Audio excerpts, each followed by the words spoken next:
Hey guys, welcome to the stream. This is Rod Arriagada coming to you live from the Hidden Pocket Billiards, excuse me, Bar and Bistro. We're here at 121 Scurfield Blvd, and we're here for the second annual Gordo Black Memorial Tournament. It was a 3-day event running from Friday, October 17th till today, Sunday the 19th. It was day 3. We have gone through almost all the matches. We're now into the A-side final. It's running it's already been running for a little bit. So we'll get that going for you guys. Right now, Sean's at the table. The score is either 4-3, 5-2, one of the two. I won't find out till after this is done here. And this is A-side final, so I'll start the clock.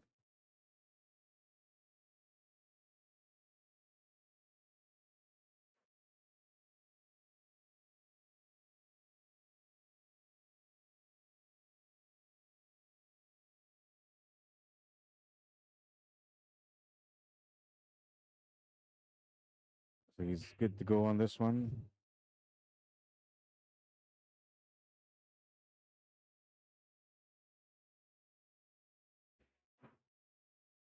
So it's either 5-3 or 4-4. I'll be right back.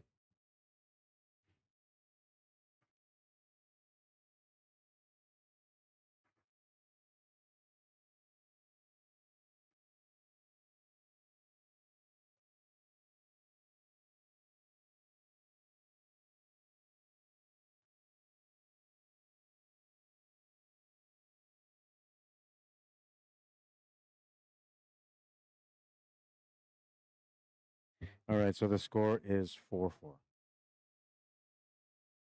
Which means that I came in at the perfect time in this match.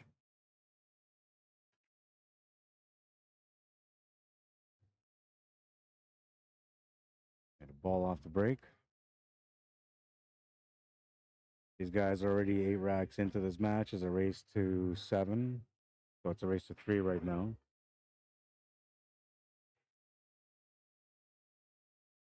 And this is a juicy match, man. We're talking a 705 versus a 703.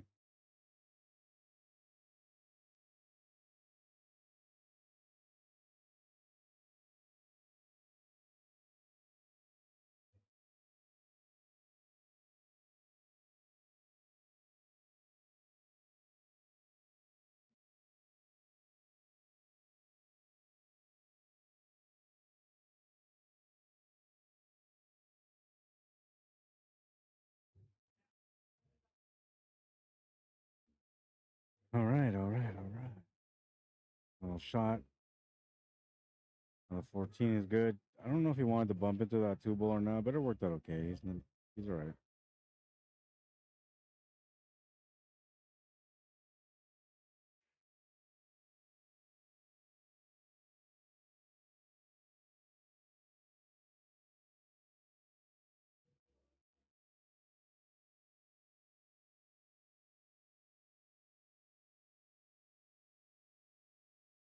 The 13-ball angle doesn't really work for him here, so he's looking at this 9-ball because I think he's gonna have to go that way. No, what he's got to figure out is, like, does he really have to take this 13, or does he actually have to take it right now? Is this the best option that he'll get on that 13? One thing I can tell you about the 9-ball is going forward and downward, so he's gonna have to bounce off that bottom rail and back up, or he's gonna have to draw over into those 3 stripes, which I think he's gonna play this natural and through. Oh, he just missed that 5-ball. That was one of the only concerns I had, that maybe he might get into a 5-ball a little bit and get stuck with no shot available. But right now he's all right. He's got a shot. And it looks like 13-ball is going to probably have to be the finish ball.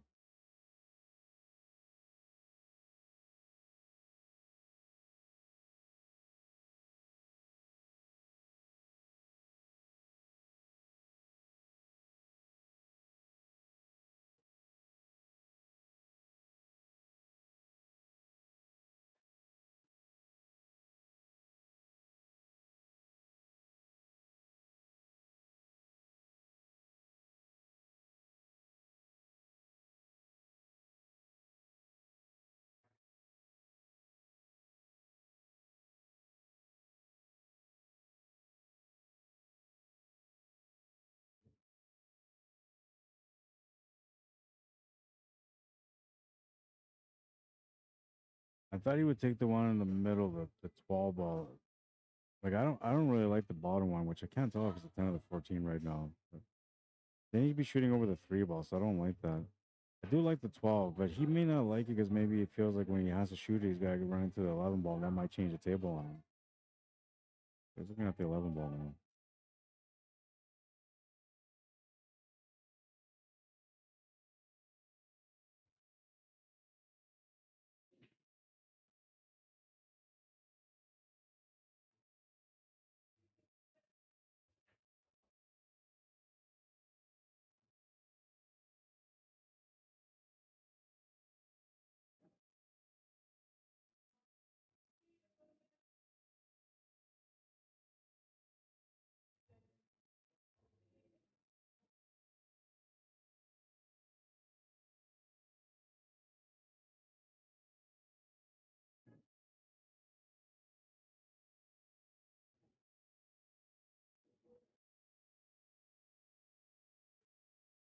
So okay, he's got a good angle here too. But the only thing is that when you take that 13 ball, you're gonna end up running into that one. So like the setup here is gonna be absolutely important for the finish on this rack.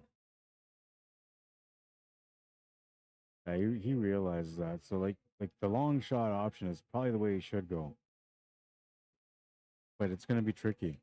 All depending on what angle he gets on that ball and how that cue ball runs into that one ball. The effect of that. Oh, he went too far.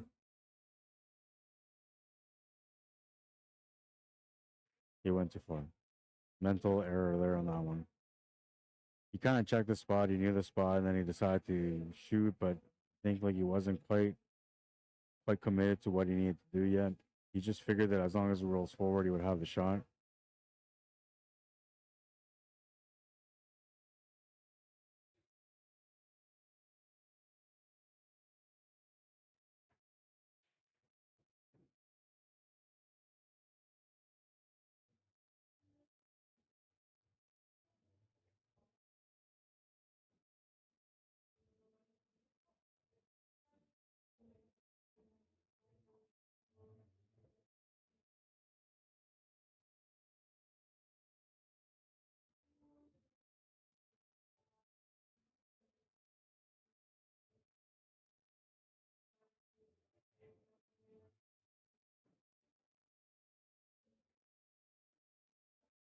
Oh, he almost made that happen too. It was pretty close, man. Really nice effort.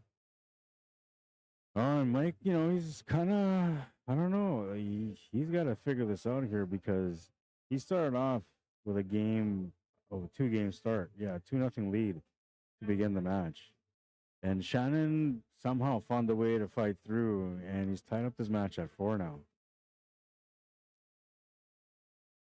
But we had not we have not a had we have 5, 10, 15 minute rules. So um, they called the match. Shannon wasn't ready to play yet, and he was put on the clock. By the time he came inside, was on last call. He was down 2 games, and now that he's tied things up and made it 4-4, that makes this match a lot more interesting. And I wonder how this is going to affect Mike Delgado also because um, he had a good lead, right? He had a really good lead. And here, like he played the safety shot, but it's a jump shot. I don't know if he's gonna go for it. He's got a jump shot here if he can jump the cue ball high enough there. Could still maybe give him that 8 ball if he was able to jump it, but it looks like it's maybe the cue ball distance between the 4 and the cue ball. The 2 real shot is not there yet, so a three real shot could be. Okay, let's take a look at this. I don't know. He's trying to figure it out, and I kind of want to figure it out with him, man. All right, so let's see. So we need to get from here. Okay, so this is the contact point that we're trying to get, and that's not really there because of that 3 ball, right? So now, like you have to look at this. Oops. Oh, I couldn't get there fast enough. It was going to be pretty hard for him to be able to get the good contact. It really was. And I don't think he feels one way or the other about that shot right now. Like I said, he was down 2 games, and now he's tied up the match. And even if Mike gets up 1 game here, Shannon knows he can swing right back.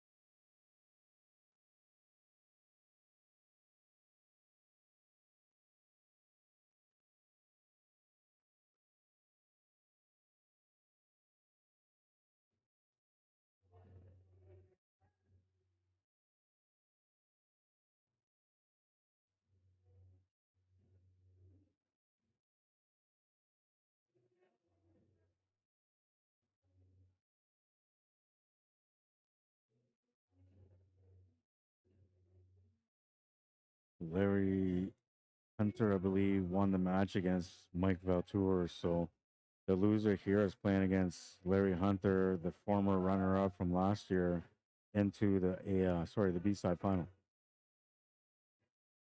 This is gonna be a crazy finisher, man. Because I don't know. I can think of another tournament where Larry came up short, and then the next year he came out to play it and he avenged it. Now I don't believe in the commentator's curse, right? So, but I did say at the beginning that I picked Shannon to win the tournament. I said Beck would be the one that would go up against him, but he got eliminated early, so I was wrong on that one. But that one was more or less because I felt like the handicap was just too big, and that the kid plays that good that he was going to take advantage of it. But he doesn't have the kind of experience to play in these big events like that all the time, with top level players trying their best all the time. So it was a good experience for him. The other person I thought was going to be able to go up against Shannon in the final would have been either Mike Delgado or Barry McLean, which Barry McLean was now eliminated. Mike Delgado beat Barry McLean twice, by the way, in the tournament. And then the other person that I thought afterwards who could maybe definitely challenge for the final spot, it was Larry Hunter, because he's the runner-up from last year.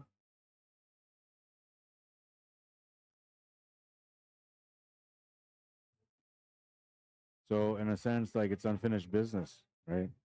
You come back and you try your best to just like overcome everything, but in the back of your mind, you're thinking it's unfinished business.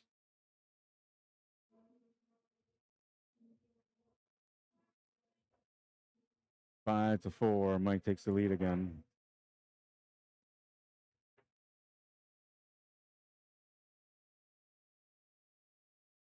Oh, this is gonna be good. They got a DJ in here and he's bumping some rhymes and he's doing his thing, man. And like, I'm not gonna be rapping or singing, even though I know some pretty good lyrics when it comes to rap. But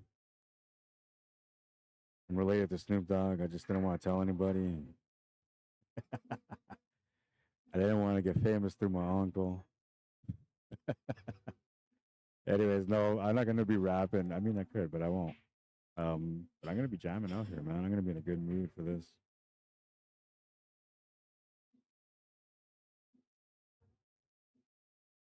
5-4. I'll be right back. I'm gonna see what it is. I think it's a score thing.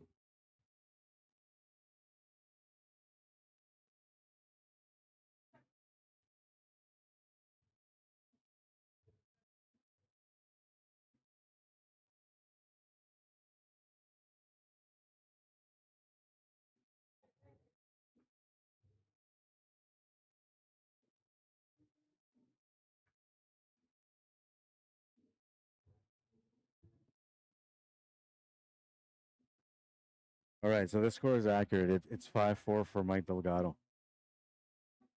They were asking. I thought they were asking about the score, but they weren't. They were just trying to figure out whose break it was, I believe.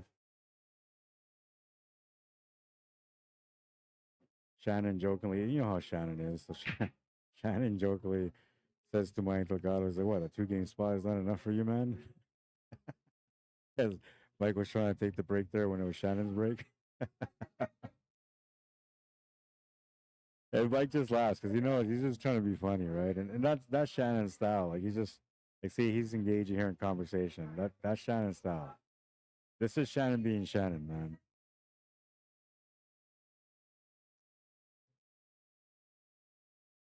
Oh, there's another dispute going on here.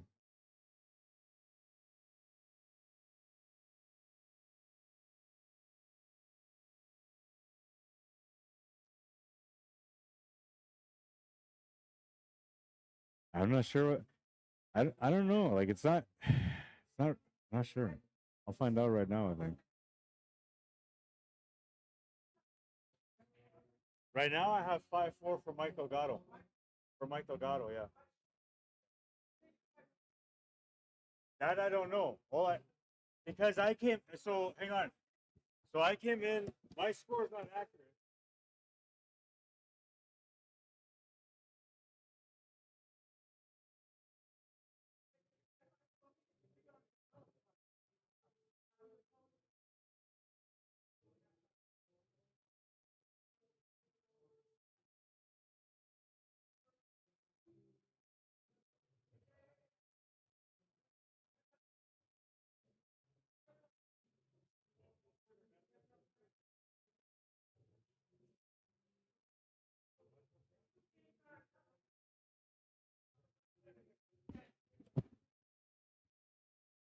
Okay, I got it. I got it.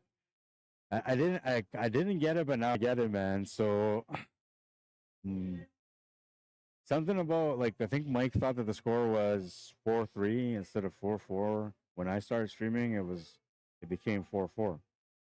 But I was walking up there to go find out what the score was, and so that's what I went to go talk to him. I was like, "Hey, listen, man, like I'm streaming right now, and this is the score I got, but the score that I got is not legit, man, because I didn't start from the beginning of the match." And there was a little bit like so there was a little bit of animosity because of the 2 game spot. But we have a 5, 10, 15 rule, so you get a ruling that if you're not there in 5 minutes, you get warned like, "Hey, man, you got to get to your table to play your match." Um, 10 minutes, you lose a game, and 15 minutes, you're eliminated from that match. You go to the B set or you get knocked out of the tournament. That was the rule. So, whatever the case, Shannon, kind of came in late and he was able to get started in the match still, but he came in down 2 games. And he was a little bit upset about it, but that's the ruling, man. We made it clear. And I said yesterday when I posted that stuff too, I said, like, everybody is responsible to be there on time for their own matches, right? And whatever the case was, like, there was a little bit more to that story, but basically that's where I'm going to get into. I'm not going to go any further because really it's not that big of a deal, but it is. And so he was down 2 games. They came in to start playing, and he was worked up. And then he kind of calmed down, and then things kind of went his way. Next thing you know, it's 4-4, or I thought whatever the score was. When I walked up towards it to find out what the score was, Shannon says to Mike, 4-4, Mike, and I see Mike say yeah. So then I came back and I said, oh, it is 4-4. So that's what I put up, 4-4. And then Mike won the last game, making it 5-4. So what Mike was trying to argue is that the score wasn't right, that it should have been 5-3 right now. And that's why Shannon was saying, like, what, Mike, 2 game spot is not enough for you? You want another one? uh, gotta love pool players, man. But good on Shannon for fighting back, man, honestly. Like, it's not just him, it's anybody that has to face a situation like that. It's gonna be tough to shake that off, man. Like, you're down 2 games already, and like, you know, I'm telling you, I don't think I know a pool player out there that would be like, oh, okay, well, thank you for letting me know that I'm down 2 games. I'll be right in. Like, no, they're gonna probably even swear at you, man. F words coming your way. And one thing I can tell you, there's no F words going around here. I don't think so, anyway. Everybody knows everybody here, so. And Mike and Shannon kind of, hugged and they agreed that the score is correct and 5-4 is the score.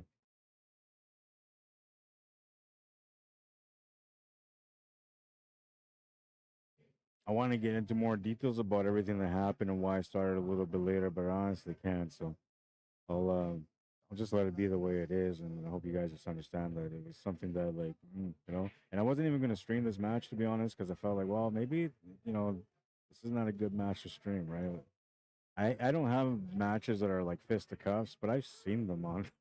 I see them at other people's streams, man.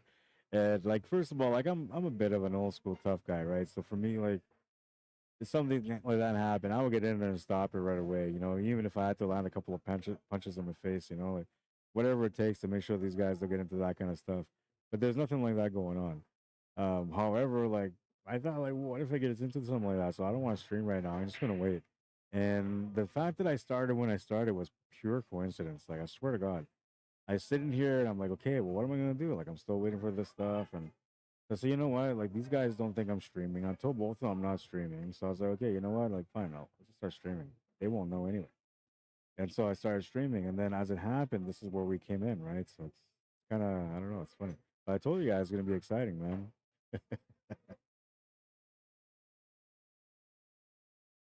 Rod Arriagada don't lie, man. I'll tell you one thing. I've been around watching a lot of pool in my time, man, since I started doing this live streaming and commentary.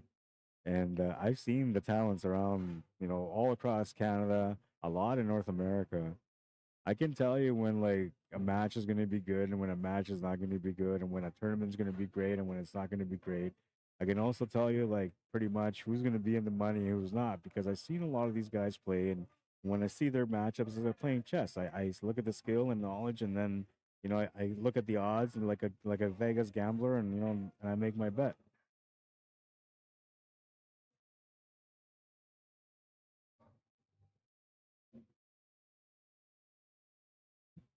Who won that one?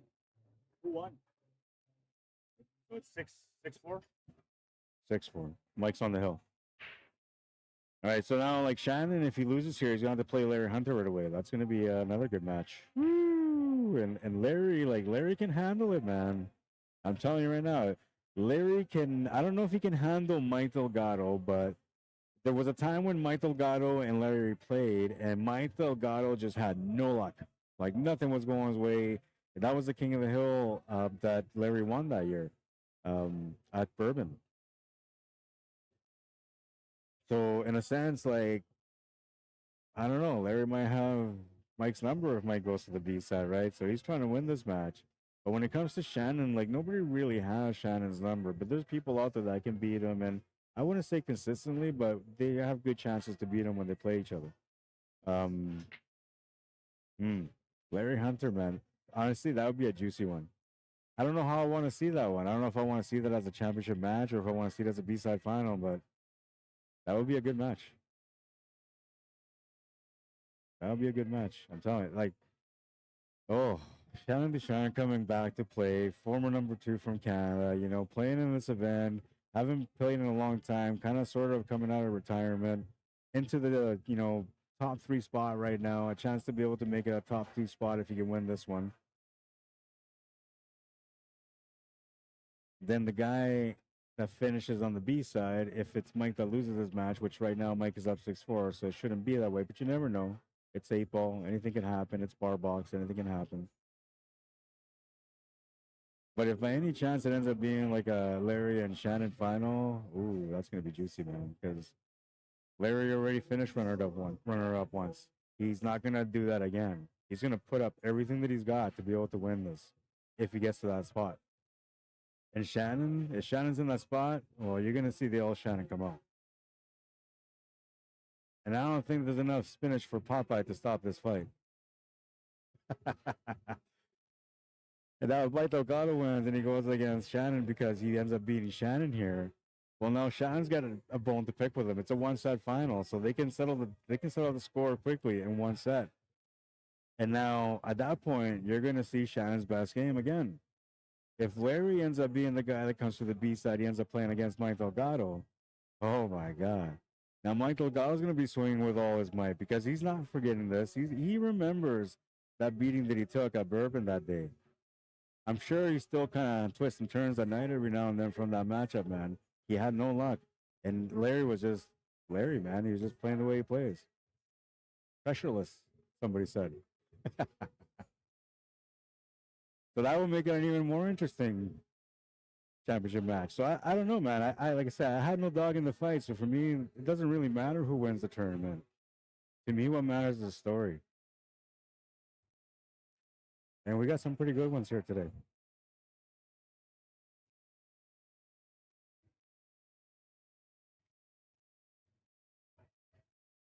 Now, hopefully, I can justify the event and do my best on the commentary.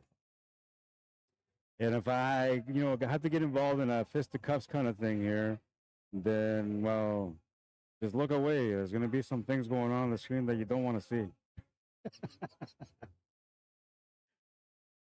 Everybody in the pool hall started. Boom. Everybody was going up with bar cue swinging, man. I seen a video like that a few years ago. It was crazy. Big bar fight. Everybody throwing balls at everybody. Everybody swinging cues at everybody.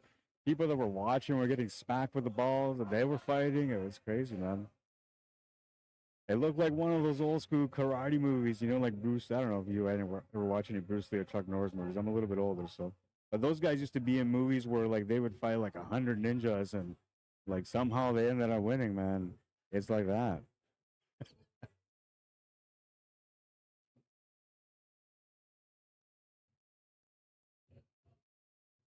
He's feeling it, man. You can see this. He's got his back against the wall, and this is like there's no double dip, so like he knows he has a fair chance to win.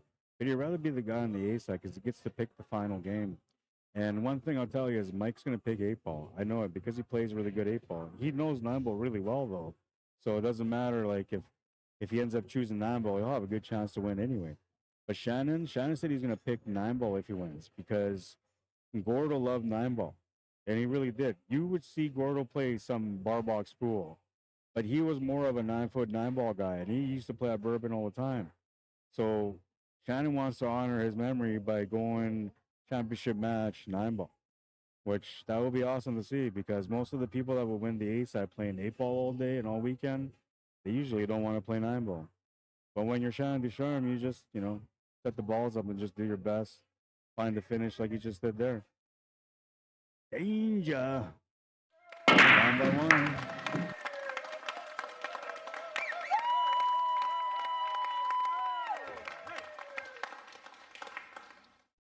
Oh, and I'm just like jamming out. This guy's playing like some crazy hip hop, and I'm just like boom, boom, boom. Like right now, I wouldn't blame anybody if they came up to me and say, "Yo, bro, you got some Kanye?" Because I'd probably be like, "Yeah, man, I do." But go ask that guy; he's better than me. Let's go. And that's a reference to back in the day when I first started. Everybody used to come up to me thinking I was a DJ because live streaming wasn't really a thing, right? And in a pool hall, like I got headphones on, so it was like, "Hey, like this is the DJ, man. Go ask him for music. They're playing this heavy metal, and I want to jam out." And they come up and be like, "Yo, you got some Kanye, bro?" And I'd be like, "What? You got some Kanye, man?" And I'm like, "Oh, yo, no, I'm not the DJ, man."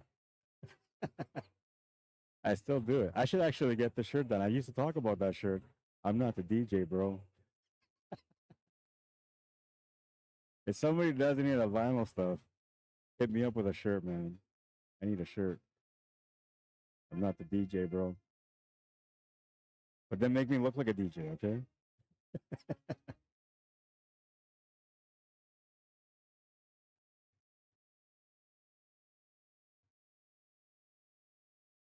6-5, a 1 game difference, and a chance to be able to tie it up to take it to the last rack. I should have started this from the beginning, but I really didn't know what's going to happen, if there was going to be any arguments or anything like that. So I was like, you know what? I'm just going to let things calm down. Let's see if everything settles. If it does, then I'll start streaming. And I did. And this guy's playing some crazy music right now. So, like, these guys are bumping and feeling it. And it's like amping up the final a little bit more. Like, you start thinking differently when you got this music blasting like this. I'm telling you, like, it's a distraction in a sense to a pool player that needs to focus all the time, but to a person that knows their game, they're comfortable, and they're feeling in a mood, you bought some music for them and they're going to run tables all like crazy. That's how these guys are kind of feeling right now. They're engaging with the music a little bit, especially Shannon.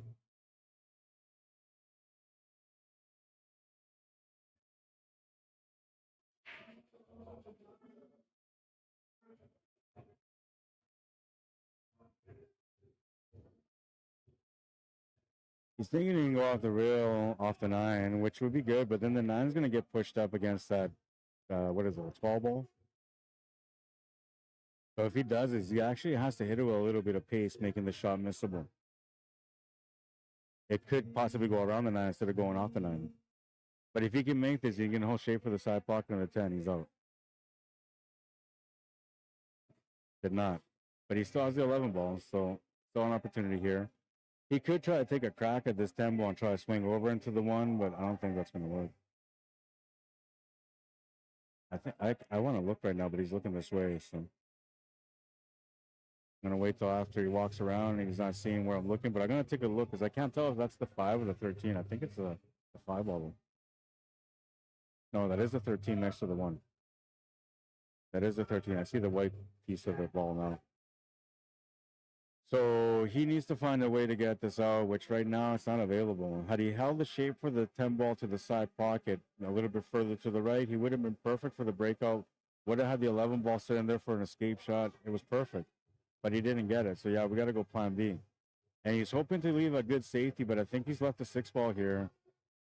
Mike Delgado's not going to mess around on this rack. He's not. He does not want to see this game go to the last rack. He doesn't. So it's time to bear down, and if this 6 ball goes, it's time to close out. Oh yeah, this music is inspiring, man. I gotta hire this DJ to come with me wherever I go, man. He makes me feel good about the mood and the building, man. Like right now, I feel like everybody behind me is all just like partying, having some shots, celebrating, that kind of stuff. But it's the pool players. I honestly feel like I'm at a bar, man. This guy's pretty good though. I always say like, why is he here on a Sunday? But last week I came here on a Sunday and it was actually pretty busy. A lot of university students and everybody likes the atmosphere and the music. It kind of sets the mood, man. And now that I'm doing the stream right now, like, yeah, he's setting the mood. I might become the DJ.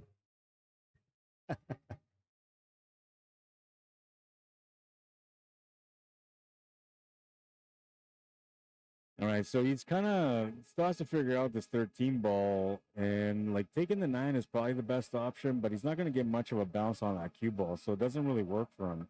That's why he's looking at this 10 ball. He could try to take the 10 ball to the bottom right corner and play the 3-row shape to get into the 13, which is what I think he's going to do. Okay, so this ball here, right? And then the cue ball will come off this way. It's not going to go into that ball, so, oh no, yeah, that 7 ball's there. That's not good. That would be the idea. So ideally, if he can get around the 7 ball, I don't think he can. I'm gonna erase this.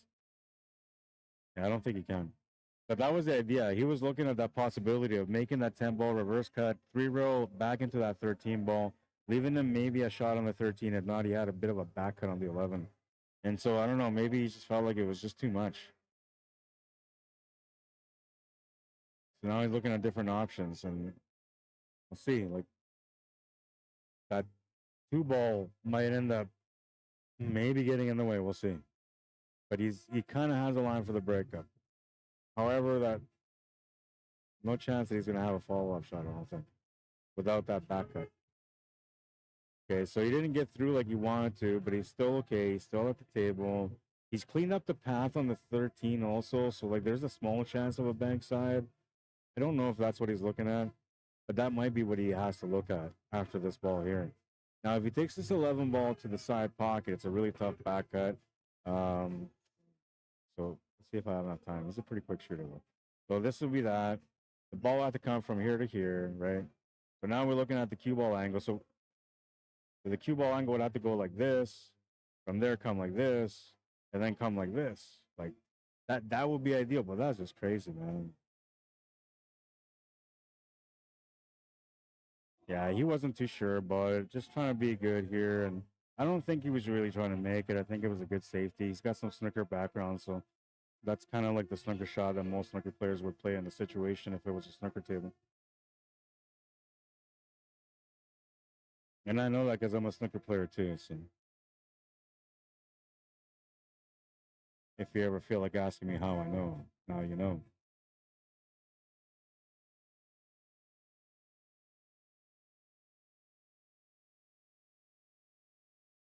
Really nice match though, man. Really nice match. And you can feel the intensity now. Like it's both players trying their best to get this rack. It's such an important rack. And look at this, no rail. Ball in hand. Biggest mistake he could have ever made right there. Ball in hand. Now he's got a true chance to deal with his 13 ball. It's a one swing type of deal though. You're all in on a home run, and if you don't get it, all right, he's gonna play the bank instead. I like that, man. I don't know if he's gonna be able to make it, but that's the choice that I like. If I was able to get the cue ball in there for the bank, I would take the bank.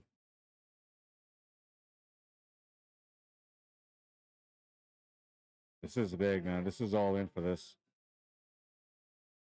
He makes it, he could be out. He should be out. He doesn't make it, Mike should win this match.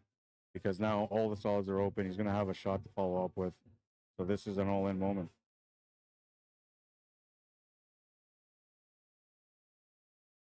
Did not get it. I think he was trying to play it safe in a sense, but he didn't get it. He did not make the shot. He didn't get it. So when I look at the shot, I don't think he was trying to bank it because of the way that the 13 came off. It genuinely looked like he was trying to play a good safety. And maybe he was thinking about the last safety that he just played, which had that snooker style to it. Because the way that he tried to play the safety, I believe he was trying to wedge it behind that stripe. But I could be wrong. And Mike's going to close out here now. There's nothing in his way. Everything's wide open. Cue ball control, one of the best players when it comes to cue ball control here in the city. This is going to be crazy, man, because now, like, it's either a revenge match for DUCHARME or an opportunity for a revenge match for Mike DELGADO.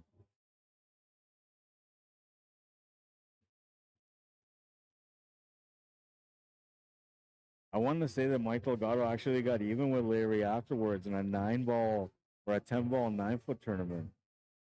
I don't know why, but I kind of recall that. I'm going to ask him after. I don't want to ask him till after the matches are all done because I don't want to get in their heads, right? But I'm pretty sure that Mike DELGADO got even with him in a 9-foot tournament here. It was the matchroom 9-ball style tournament that I had. Pretty sure, man. And that wasn't on the TV table, but I remember that match.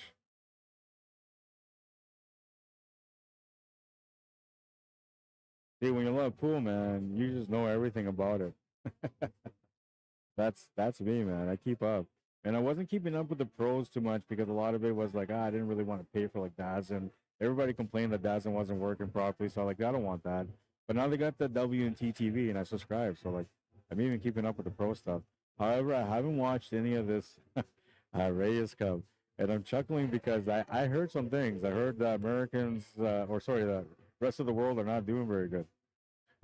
I said Americans because they have like I think it's 3 players or 3 people that are Americans on that team.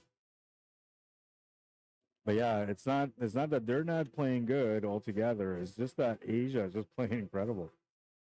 But I mean, the lineup they got, those are guys that have all cashed in on the money on most of the events throughout the year. They've all been the top players in one tournament or another. Some of them in a couple. That's powerhouse stuff, you know. 6 balls good and a bounce here for the 8. No, he's not going to be bad. It could have been a bit of trouble there, but he's good. He's going to close this one out 7-5, and he'll have the choice of 8-ball or 9-ball for the championship match. Good job, Mikey. Good job, man. And Shannon, you did good too, man. Considering that you were down 2 games. Okay, so let's take a little talk about this right now. I don't want to be controversial or anything. I'm not trying to do that. But if we take away those 2 games that were spotted at the very beginning of the match, we have a 5-5 match right now. 2 more racks for somebody to win. And this match would have been an amazing, incredible matchup. But you add those 2 games in there taken away, coming in with 2-game deficit, and now this is the result. So this is the fire. This is what lights the fire, the sparks that get the player kind of going and inspired to do better. Because now, if he can come back and win the next match, there won't be a spot. I gave him to you. Yeah. And they gave you your lighter too. Yeah.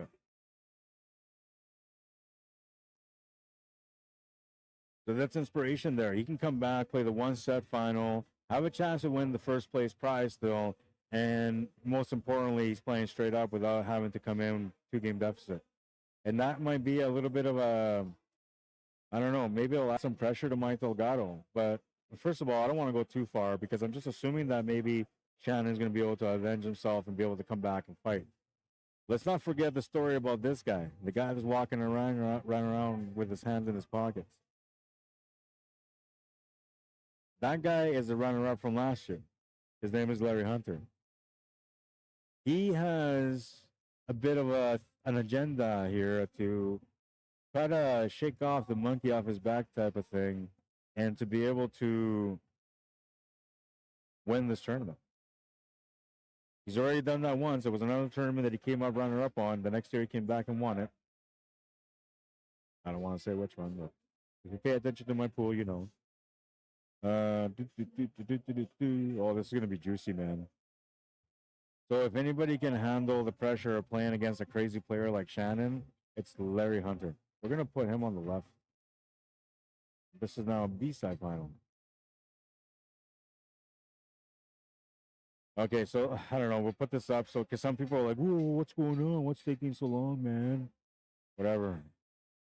Match will begin in about 5 minutes, but I'm still here, so like, don't go anywhere, man. I mean, you could if you want to, but I gotta ask a question. Hang on. What about the Q raffles? Q raffles. Remember, Mike will let the winners to draw. So at the end, you have to ask me something.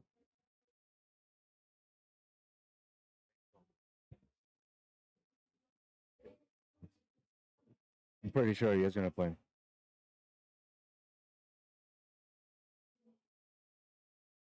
Oh yeah, baby. It's gonna be good, man. Ellison Duque Jr., Birchwood, Honda West. Check him out, man. 3965 Portage Avenue, unit number 75. Don't call a cell phone, but you can call him at work. 204. I can't see the number. 888-2277. Guessing. I can't. I try to read the tiny letters on the thing, and I can't. Like I can't see the number. I think that's off of my like short side. Like I don't know, but I can't see it. So I'm just looking at the figures, and I'm trying to see. Like it might be a 2, it might be a 7, could be a 5. Anyways, check out my good friend Ellison Duque Jr. He's a really good guy, man. If you're looking for a vehicle, he'll hook you up, and he'll take care of you in a good way. So if you have like a certain budget, or maybe there's something specific that you're looking for, you know, like X amount of seats or a certain amount of space, but it's something with a budget in mind, like this is the guy you want to see, Ellison Duque Jr. Go check him out.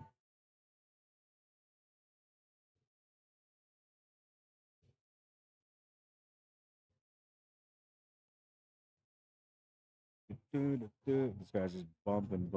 Okay, so what else did I have here? Yeah, I guess I don't have anything else. We're not there yet, but we're almost there. One more match and we get to the championship round. I'm excited. Let's reset the clock here because, you know, let's put him on the clock right now. I'm gonna start the timer right now. So they've been on a like 2-3 minute break. I don't think they officially called the match yet, but I'm gonna run the clock to see how much time it takes between now and the match getting started, in case if there's any argument over time or, you know, deductions and racks or whatever.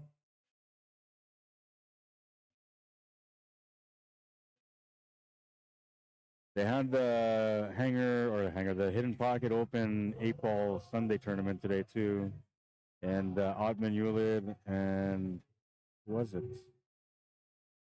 Was it Curtis? I think they ended up splitting.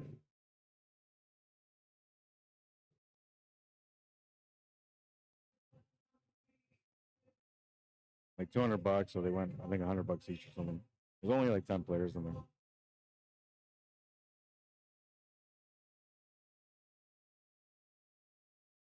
All right, you guys ready? You guys excited, man? This is gonna be good. This is like Grandmaster versus Grandmaster. They call him pressureless. I can tell you one thing about Larry Hunter that I know from watching him play. The guy, like, I don't know, man. Sometimes I have to check to see if he's got a heartbeat. He's a cold guy at the table, man. He don't care who you are, what your name is, who your daddy was. He just wants to beat you, man. At least that's the way he plays me anyway. It's pretty intense. It sounds intense. It's pretty intense. Trust me. I've been there. And I beat him once, man. I don't think he's ever going to forgive me for that. That's like when, you know, when the student slaps the grandmaster in the face real quick and the grandmaster's like, oh, you got that good? You know? That's what happened. And we haven't played since, so I'm waiting for you, Larry. I'm kidding. I don't play and mess around with pressureless or do harm. It's gonna be a wicked matchup, man. And there's gonna be a lot of nice runouts too, but not just the runouts. It's the safety battles that I'm looking forward to, because this is where you get to see how good a good player really is, when they can respond or when they can set up a great safety. But responding to a safety in a great way, like that's top notch, man. That's true skill there. At that point, that player has like diamond knowledge and all that stuff, diamond system knowledge, I should say. 2 real kicks, 3 real kicks, you know, whatever, man. They got it all down packed. That's basically what a 700 is somebody that knows most of the systems really well.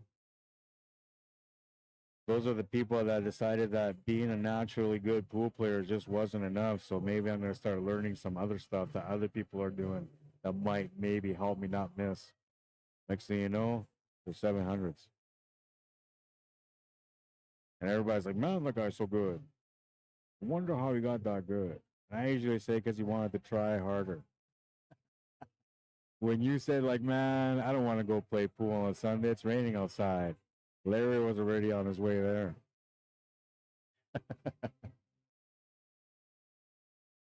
I think he might even have a table at home. I'm not sure. I know they got a few tables out there in Evanflow these guys get to play on. And they got access to diamond tables, too. I remember they said a long time ago that they had one snooker table, too. But I'm not sure if they still have that snooker table out there. I always wanted to check out that snooker table. All right, so we're at 3 minutes in right now. So if he's just having a smoke, that's fine. A couple more minutes should be fine. Did you guys get a chance to go check out, what was the name now again? Chris, oh my God, I forgot his name. Jesus, I totally forgot his name. Can't be that good, right? Runner up to AGT this year, like, can't be that good, right? Oh my God, I can't remember his name. I'm gonna let it go for now. I'll let it go for now. All right, so Larry's just kind of shooting around.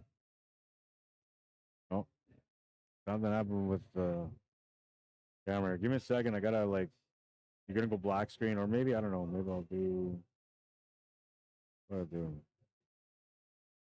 I gotta do something here. Can I put this up for a second like that? Cause I gotta fix my camera here. It kind of glitched out. Just a second, just a second. Gotta find, I'm under pressure right now. Like, imagine if I was playing, man. Jeez.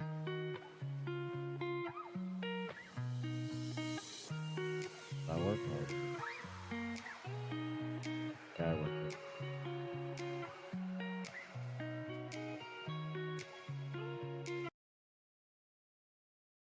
Sorry about that. For some reason, the camera. Is the cue ball still up there? No, it's not. Oh, yeah, it is. Okay. So I thought the camera froze out. Jesus, I'm stupid. I can't believe I have it. So Larry's right, like, he's shooting a couple of balls around, but like he's sitting at a table in front of me, across from me directly. And I'm looking at that and I'm thinking, like, well, if he's swinging this cue ball around, how come it's not showing up on the camera? Like, the cue ball is just stuck by the pocket. I'm thinking, like, did this camera freeze? Because I can't see nobody moving in the background, right? Then I realized I'm looking at the wrong table, and the table is actually the right table. By the way, I only slept like 4.5 hours last night, okay? So the fact that I'm still talking right now, I don't know, man. Energizer Bunny. Because I'm beat. Don't call me tomorrow. Don't be like, hey, Rod, yo, hey, so what happened last night? Who won last night? What was the payout? It's like, leave me alone. Monday is closed. I'm done. We don't work on Mondays. I'll be back.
Is that still the first rack, or are they already into it?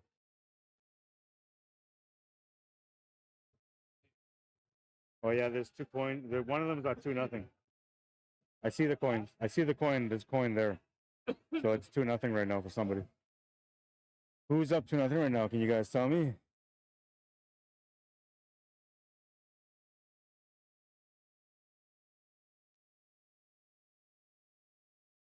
Sorry, I had to mute the mic for a bit there because I was talking about a few things that, you know, were private, so I didn't want to. I used to, like, not unintentionally, like, people would just kind of eavesdrop into my conversations. But now I look out for it, so I don't let that happen no more, man. Hi, Micah. Oh, look, I got some stars. Thank you, Micah. Awesome. I really appreciate that. That's the first time I've ever gotten stars, so, like, I feel famous now. I'm going to tell everybody I'm a star. Congratulations, Kuya Mike, says Micah. Let's go, Mike Delgado. Shout out Corpo, says Buji Peñaflor Buhen. Earl Macabre says, is this the final, Rod? No, this is the B-side final. Winner of this match goes into the final. Oh, it's a B-side match. Yeah, that's right. Shut the F off. Let's go. Yeah, the boys are in the house. Dan Anderson, how you doing? On YouTube says, thanks for the stream. Rod, me and Harold are on our way back, watching and listening in the car. Nice. Larry up 2-0. Okay. I got you. Thanks, man. Appreciate it. Ladnick. Community comes together in a time we need, and this is where we're at. So it's 2-0 right now, and, well, Shannon trying to work this table. We're playing 9-ball now, so it's rotation. Everything has to be in order. Flukes count, though, and the 9-ball break also counts.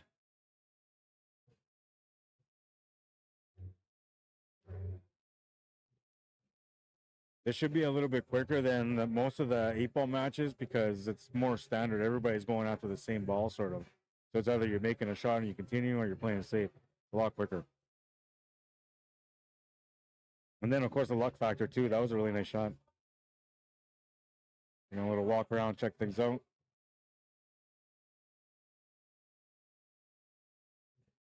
Perfect little touch shot there. Just made the 6-ball, came down for the 7. He's going to land perfect on it. That was huge. Him making that 5-ball, honestly, like, he was about to be down 3-0. And suddenly kicks in into Shannon gear.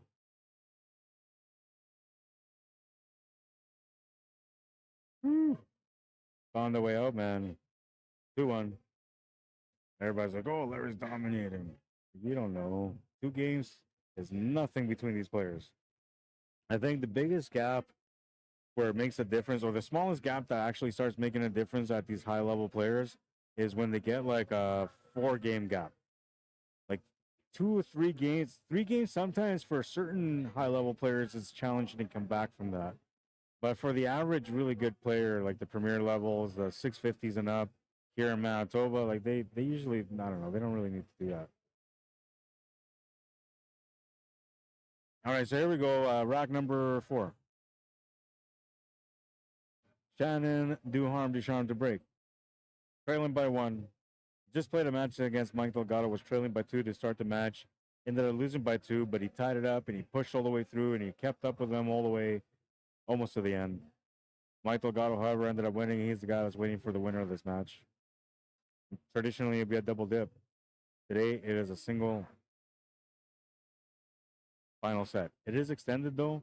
So if, in this case, I guess it's all high bracket players left now. There's only 3 players left. So it's a straight race tonight and for the final for the championship. If there was, by any chance, a low bracket player still in the championship match, well, first of all, they're not a low bracket player.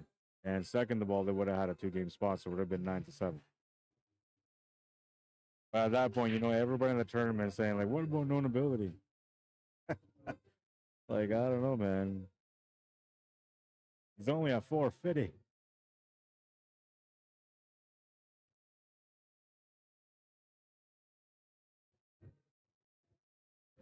Oh, he's starting to get into a groove here, man. I said like the old Shannon's gonna come out, and it looks like that's what's happening here. It's starting to come out.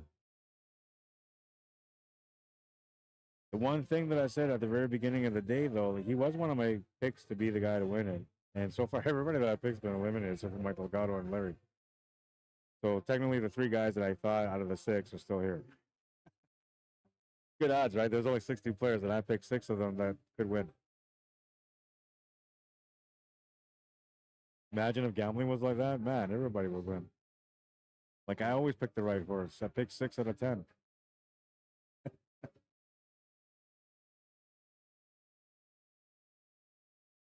He's off angle here, so this is no good. But he's got to go down table anyway for that 6 ball. And instead of playing it straight, he might go off a couple of rails. Yeah, there it is. Couple of rails.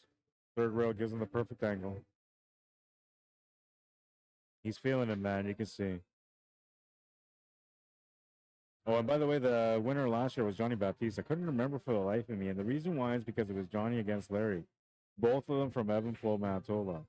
And Johnny just, I don't know, he totally demolished his opponent, Larry Hunter, last year. And a big part of me felt like maybe these guys agreed to a split, so that's the reason why I went that way. Which I still don't know. They'll never tell either.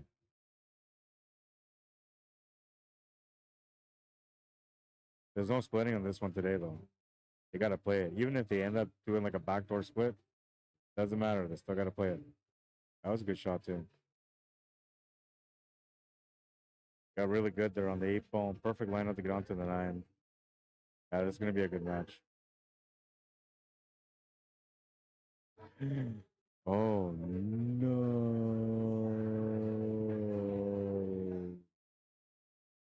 What you doing, man? I can't believe he did that. I'm not even sure what he did to do that, but whatever. It is what it is. Larry Hunter with a really good opportunity here and a lucky break to get a chance to take a 2-game lead.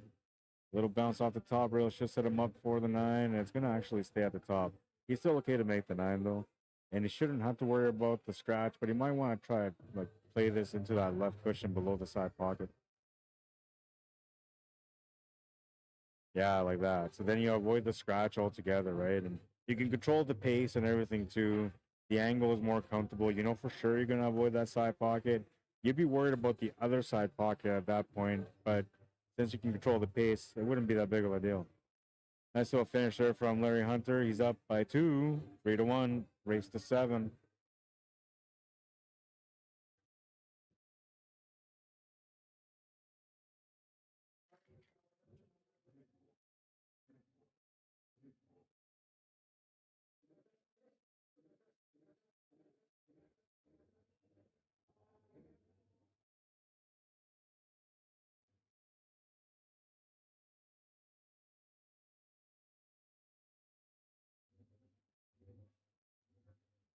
Rack number 5. That was a huge break for Larry. I mean, not that he was going to be in any kind of trouble if they tied up at 2, because Larry is a really good player. But to have a break like that where a match could be tied up and to end up getting a 2-game lead out of it instead, that could be a big difference in then how this match works out. It's kind of like a playback of the last match. You know, he was down by 2 and he kind of never really recovered from that, even though he did end up tying up the match and he kept on putting the pressure on. In the end, that 2-game gap was what ended up being the difference in the score. And right now, like the fact that he could have tied it up and that became a loss and now a 2-game deficit. I mean, he can still come back, but if he ends up coming up short, my guess is going to be it's either going to be on the hill or it'll be 1 game less than that. And then if it is that case, then he's going to think about that game where he had that 8 ball and that 9 ball and he missed that 8 ball. And he's a good player, so he'll get over it, man, but it's going to hurt him a little bit for sure. It's going to sting.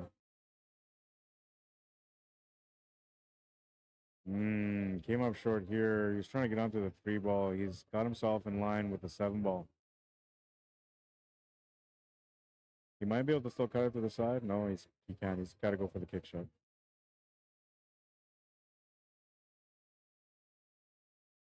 Oh, what a shot. Pressureless. That's what I was told his nickname was. Or he nicknamed himself Pressureless. Uh-oh.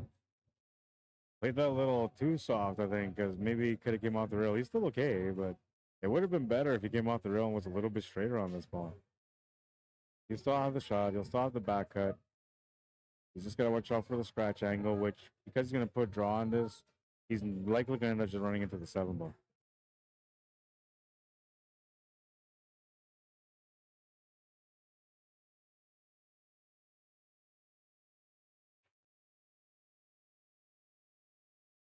Oh, he just missed the 7 ball.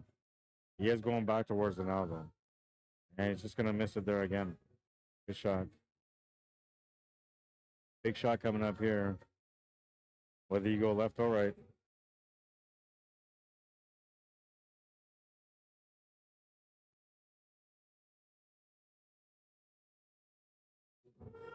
Overcuts just a little bit. Did miss it somewhat on the pro side. The shot is available, but it's a really thin cut.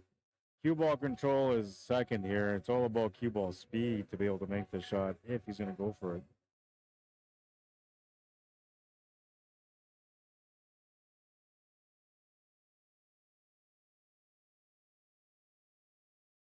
Went for the bank.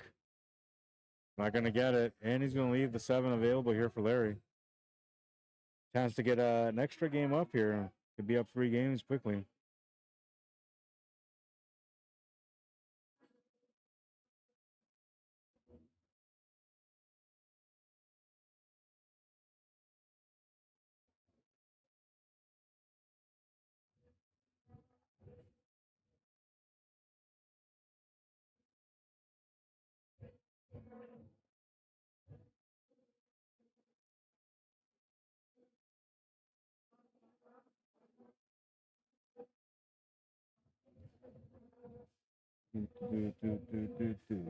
Let's see. We got some more comments here. The squad is in. Shadow Edwards says, "Let's go, Larry Hunter, the Iceman."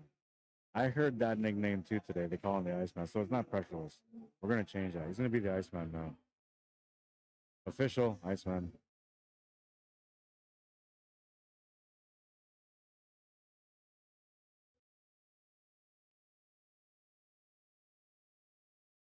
Four to one. He's got a 3-game lead now. Earl McIver says, "Let's go, Shannon Paul Ducharme. Hell yeah. Hell yeah." Then he says, Shannon Paul Ducharme to win the tournament. And Shadow says, "Let's go, Larry Hunter. Take that, Earl McIver." I was like, what the hell? Oh, it's on the chat room. The boys are going off.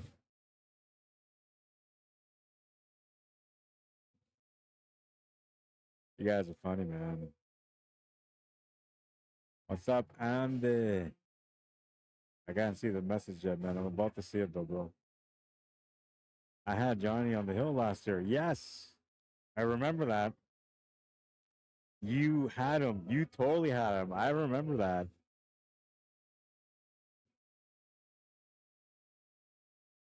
That's not easy to do, Andy. Johnny's not the kind of guy that gives anybody any kind of anything, man. Usually he's all business at the table. But I remember that. And Johnny wasn't playing bad that day either because he ended up winning that tournament on the day. But yeah, I remember that. If you would have won that match, you had the best chance to win at that point because you had all the extra confidence going. I can't remember. Well, we don't want to talk about that no more, right, Andy? I can't remember how you lost, though. I can't remember it. But I do remember that you lost and you had a chance to beat him.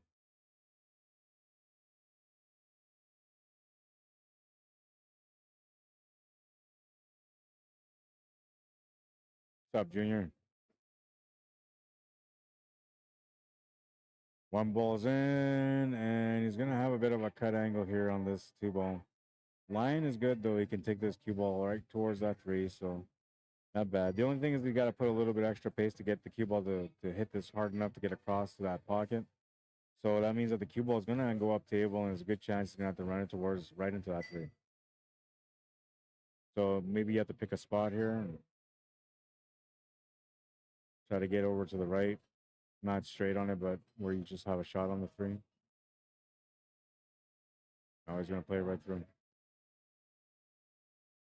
Oh, look at this. Looks like he got a 3-9 combo available here. Chance to make it 5-1, a 4-game lead in the B-side final. Now, nothing wrong with Shannon. He's playing good, but he just hasn't had the rolls go his way yet. And Larry's been playing, you know, like how the Iceman usually plays. The cold as ice. Ooh, and he makes that 9-ball combo too. You guys have to buy him the shirt that says the Iceman now.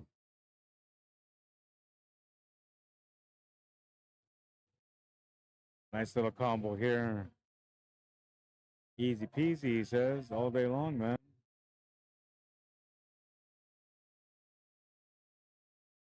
5-1. Sorry, I screamed in the air. Like, whoa, man, turn down the volume. 5-1. I'm excited, man. And it's probably because of the DJ. Likely is because of the DJ.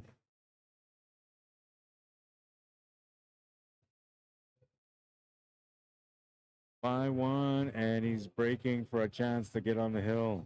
One-sided match at the moment. Shannon's been playing some pretty good pool, man, but he's not getting the finishes, getting into trouble situations. And Larry's just been cool, calm, and collective like the Iceman's supposed to be.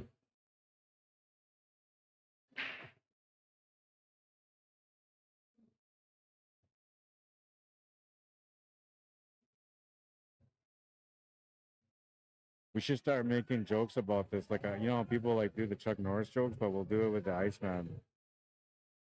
I think that would be fun.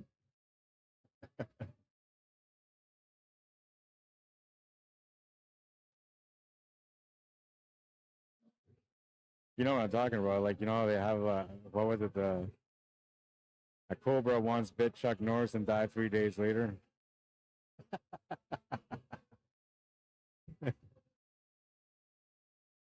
Like, stuff like that, man. But like with the Iceman, pool related.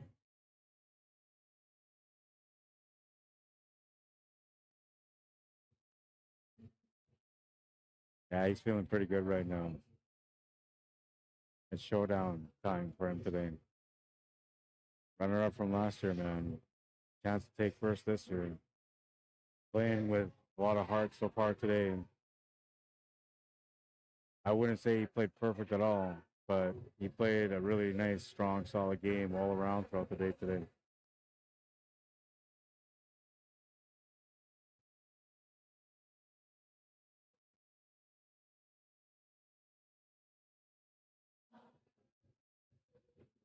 First place is 24.50.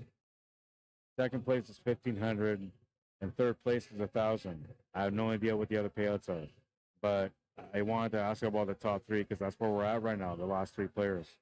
So whoever loses here makes 1,000. Whoever wins here is guaranteed 15, but a chance at 24.50.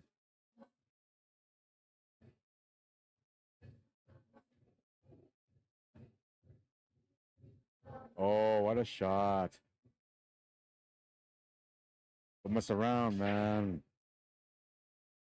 The Iceman coming.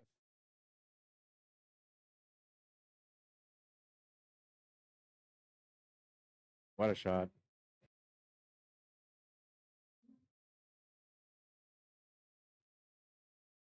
Makes the 8-ball too. Adrenaline. What adrenaline? Iceman don't got no veins. 6-1. He's on the hill. DUCHARME back against the wall. I have not seen him in a position like this at all today.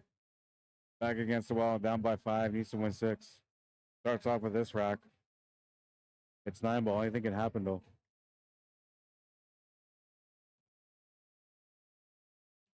Rack number 8. Turn up time. Makes the 7. Gonna make the 1 2. 2 balls coming up to be a pal. Ends up in a tough spot. Opportunity knocks though.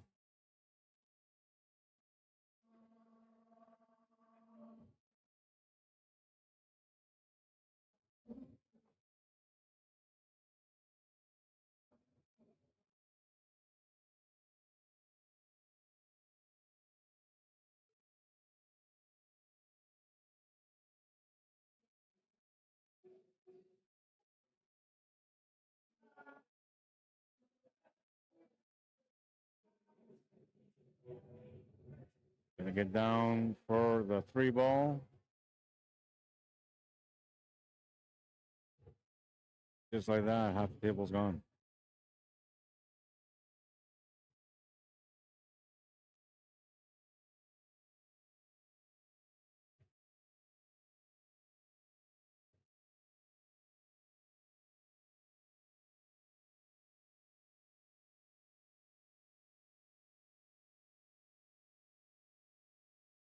Uh-oh.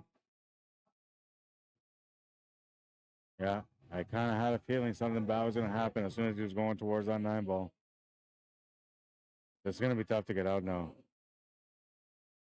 He's going to have to take his time, I think. I don't think he can just shoot it. Maybe he can see enough to cut it. I don't know. That's going to be a big shot if he can cut it.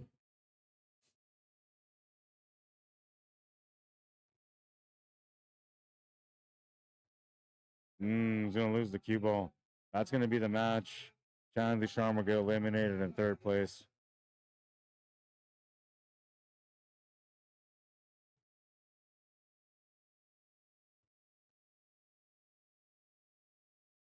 Made the shot. 5-ball goes in. Not part of the plan because I was supposed to make it easier for him to get down for the 6.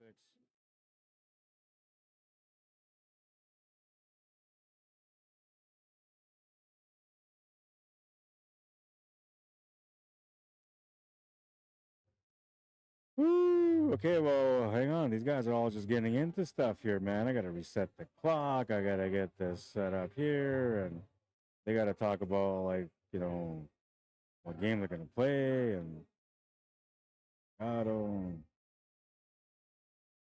All right, we'll put Mike Delgado there. This is championship match.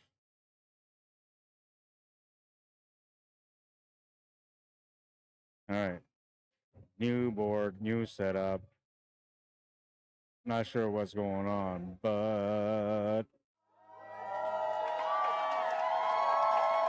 ladies and gentlemen, welcome to the championship match. It is the 2nd annual Gordo Black Memorial Tournament, and we are now into the final match of the event. It is going to be a showdown between Mike Delgado and Larry Hunter. A little bit of a bone to pick with each other here. They have a little bit of history. I'm pretty sure, Junior, you're on right now, but didn't Mike Delgado like blow out Larry in that matchroom 9-ball style 9-foot tournament that I had a little while ago? I'm pretty sure I did. Prior to that, though, Mike Delgado played against Larry and the King of the Hill at Bourbon, and Larry absolutely slaughtered Mike. But Mike wasn't having any luck, and things were just going against him that day. I don't know what it was, but for whatever reason it was, that day the pool guys chose Larry to be the champion. So Mike Delgado moves forward in time, never forgetting about that beating. I'm pretty sure that he ended up beating Larry in that matchroom 9-ball style tournament, and it was a pretty big win. I'm pretty sure, man. I gotta remember, but I'm pretty sure. So that means that they're kind of like evened out then, if that's the case. So now this is like the tiebreaker, the next championship match, a chance to see who is the better player in a race to 7. Sorry, race to 9. I forgot about that too. Let's go, baby. Let's do this, man.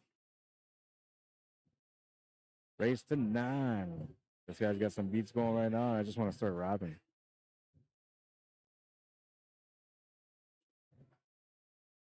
I'm not gonna do it though. So don't. I know you're all waiting for me to like start busting a rhyme. It ain't gonna happen, man.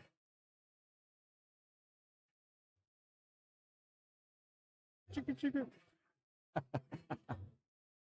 I actually have it set up to be a DJ at home too if I wanted to. I'm trying to make my own music, so like that's the reason why I got that stuff. All right, here we go. Rack number 1, championship match. Let's go, baby. Gordo Black Memorial, and they chose 9-ball.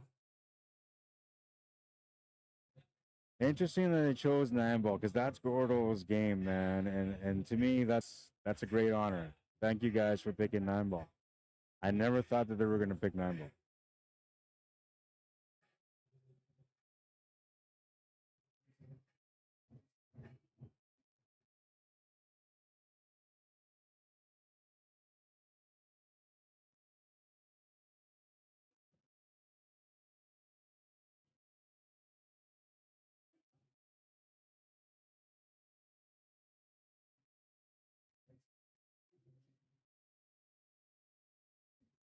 into a safety battle right off the hop, but a double kiss on the one is going to push the one out to the open. Larry Hunter just finished playing on this table, so he's got a good feel for the table. Most of these tables play all the same, so it really wouldn't matter anyway. But he just finished playing on this table. Just finished winning on this table, excuse me. So confidence is oozing right now on this table. That's the way it should be anyway. Mike DELGADO, however, just played against Shannon on this table just before Larry did. And he also won that match with a 2-game advantage. He ended up winning 7-5. So he's feeling pretty confident about this table right now, too. What it's going to come down to is the lucky breaks and the escape shots and the safety battle portions, because there's going to be some safety battles. There should be, especially in 9-ball. Moving things around here a little bit. That didn't work out for the 5-ball.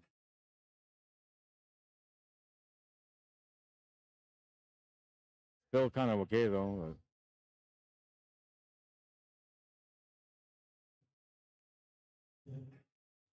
He might have been thinking about doing the split to make the 7-ball, but he might be changing his mind here and thinking about a safety instead. Yeah, something's bothering him here. There's something that he's not comfortable with, that he doesn't like. The line might be off a little bit. And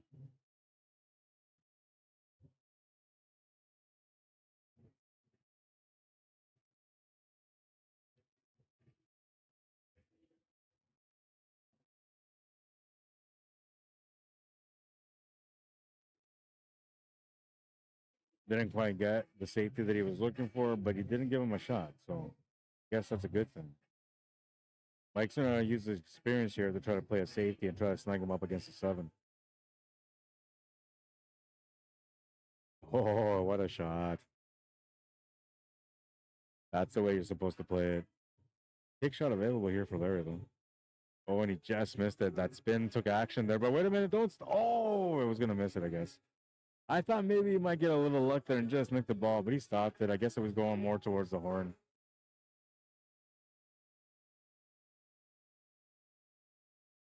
Nice little safety here from Mike. Little touch shot. Yeah, we'll see you again, bro. Good shooting, man.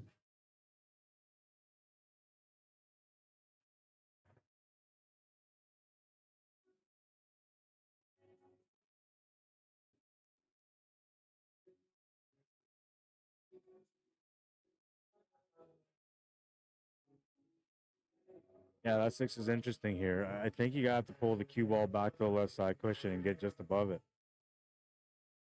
I don't like, I mean, you could play forward here, 2 rails come down to get below it, and that's okay too, but I feel like you're just forcing the cue ball a lot more. Better to go draw off the top cushion and back to the left.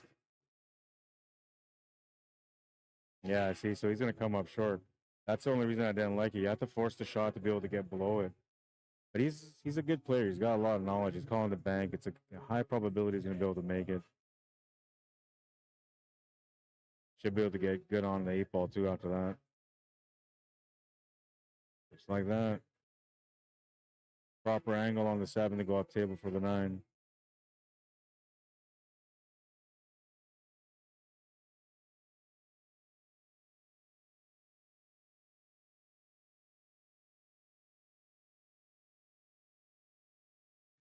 Just like that, Mike will take the first game. This is going to be a nice matchup too, man, because these guys, like, they know each other well, and they're going to have a nice battle. They should. History always tends to repeat itself at times, but one thing I can tell you is that in pool, it's always the next battle that matters more. So, like right now, these guys, they kind of slap each other around at each tournament. Now this is the 3rd tournament they're facing in a championship match. Or sorry. Yeah, you're right. Because the other one wasn't a championship match. It was just like a regular round matchup, but Mike got even with them. But a championship match revenge is on hand here. The last championship match these guys played in was the King of the Hill at Bourbon, which Larry Hunter ended up absolutely slaughtering Mike DELGADO. I'm saying that because I'm hoping that he's watching the stream and he's like, slaughtered me? Oh, I'm going to play. He's not. Oh, an 9-ball break. That's a win. Gotta make it. Oh, why is I got Larry racing to 99? Oh my God, he's never gonna win. He's never gonna win. Let me fix that. All right. It's 1-1. Oh my god. Why didn't anybody say anything, man? Like race at 99. Everybody's like, oh man, that's a huge spot. He needs 90 game spot. Otherwise he doesn't have a chance. Probably not a pool player.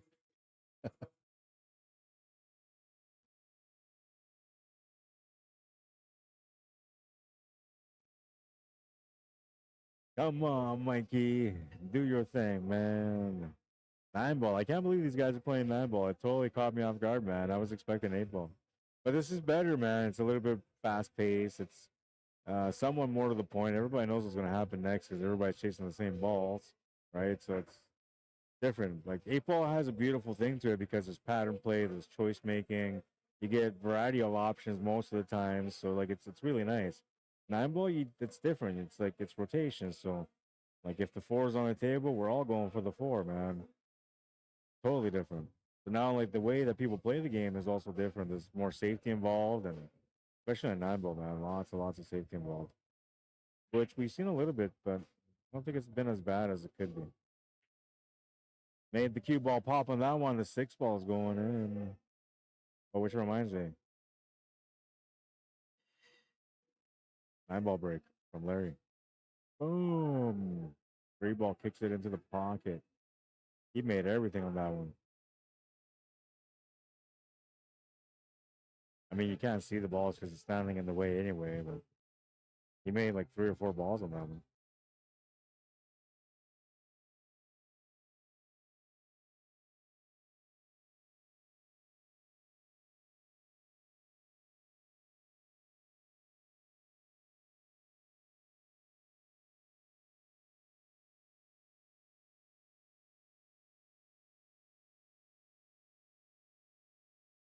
Maybe the 5. No. He wasn't trying to make the 1. I don't think he was trying to make the 5 either.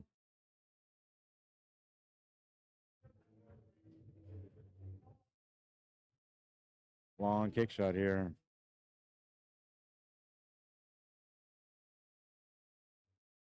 Slight chance that it could go to the right side middle pocket, but I think that the 6 ball is just in the way.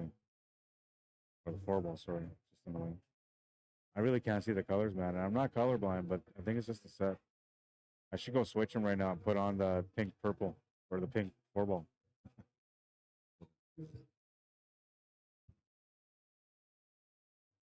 Rough day for me, man. I'm on 4.5 hours sleep, and I'm only a few hours away from making it 24 hours since I was feeling like I had to go to sleep.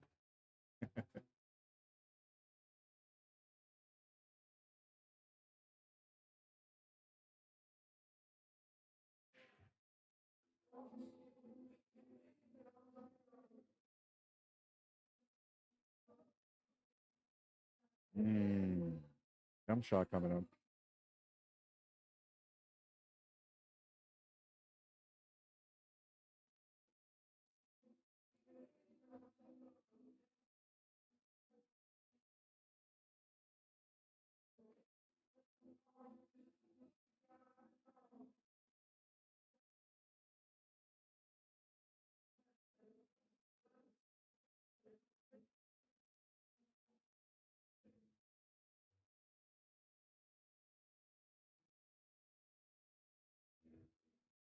Pretty natural line here, so he should be okay.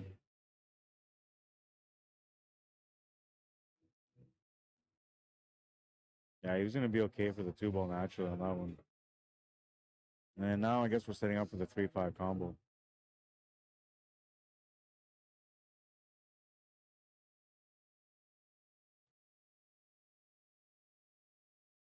Oh, he played it out instead. Okay.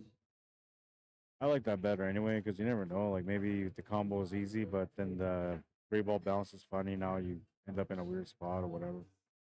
This way it's nice and clean. You don't have to worry about those kind of things. A lot of 700 plus players have to play a clean game because that's just the way they learn to become as good as they are. So usually they try not to move balls if they don't have to, and they try to keep the angles that work and not too extreme.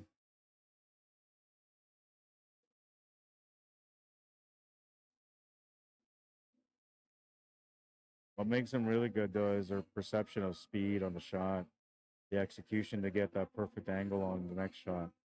They're really good at doing that, and that just comes from the practice and the time spent on the table.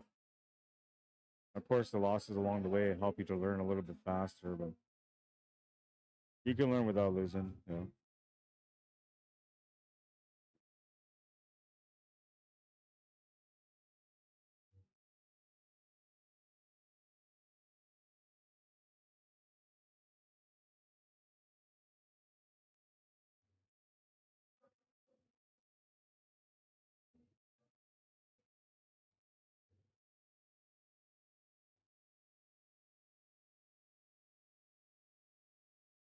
Oh, I forgot to mention something else now.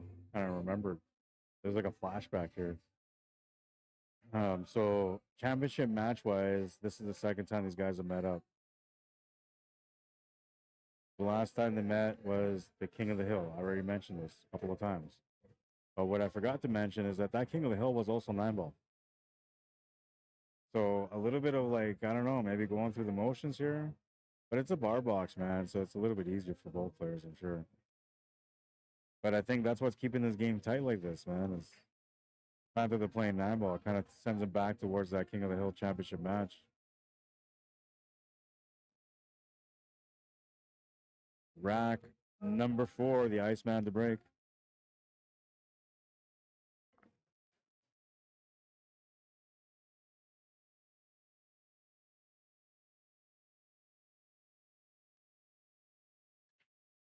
Smashed it. Made a ball into the corner. Gonna have a shot on the 1 ball. 2 balls in a weird spot, but he can get into it right now, right off the 1.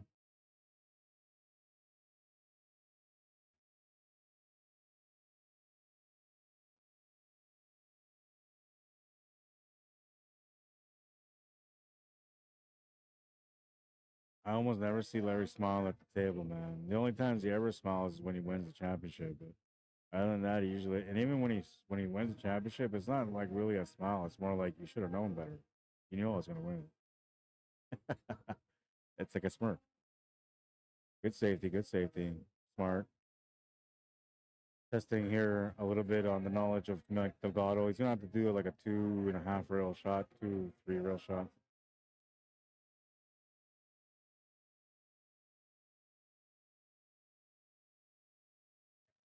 So the goal is to like hit this 2 ball, right? You gotta find a line that connects you to that. So the rule of like the kick shot is like if you do equal angles, you should be able to get there. But so what you're trying to do is you're trying to get. I gotta get Mike to get out of the way. Get out of the way, Mike.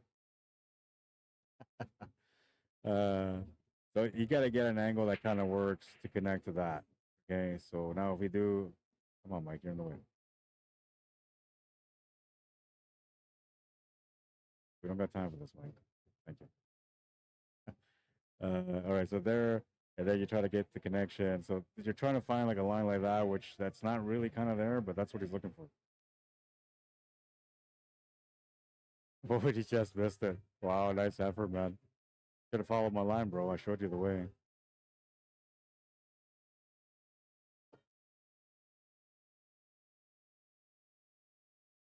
Larry Hunter with a smooth little safety, gets the ball in hand out of it, and now he's got a chance to be able to tie up the match at 2.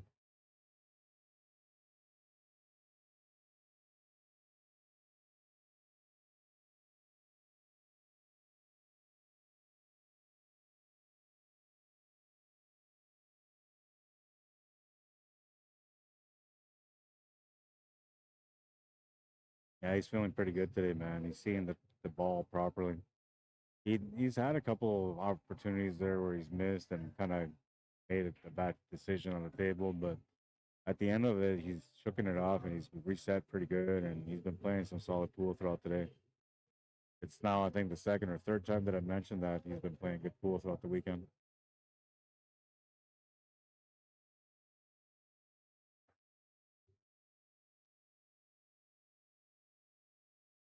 Ebb and flow trying to claim the event for 2 years in a row.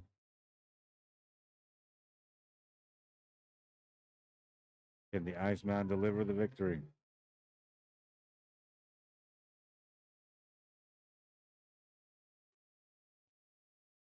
Time will tell, but we're tied at 2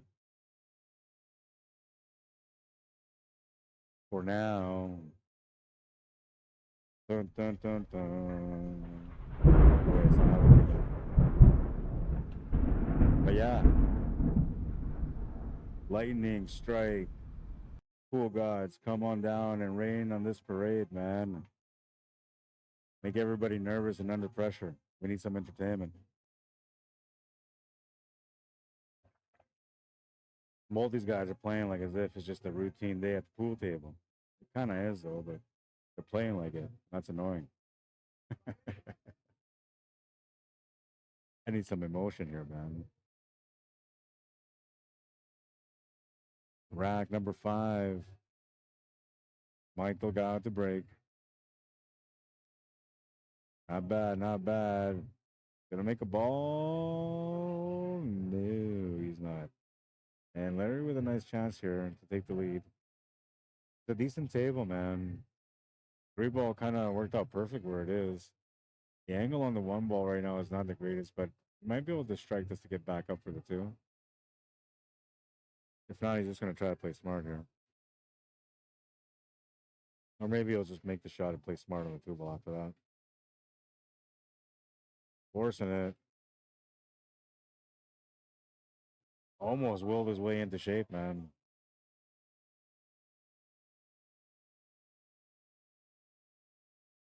Look at this. He made the cue ball hop off the rail. It looked like it was going to fall off the table, but instead it comes over to the side. It looks like it's going to scratch there. And stops. And now he's just looking at this like, yeah, I'm going to do exactly what Rod said. I'm just going to play a safety now. And yeah, we'll see what Mike Delgado can do now. Jump shot option available. He took a peek at it to see if it's a good option. Looks like it's not going to work for him. So we're looking at option number 2. Kick shot or a swerve. Masse.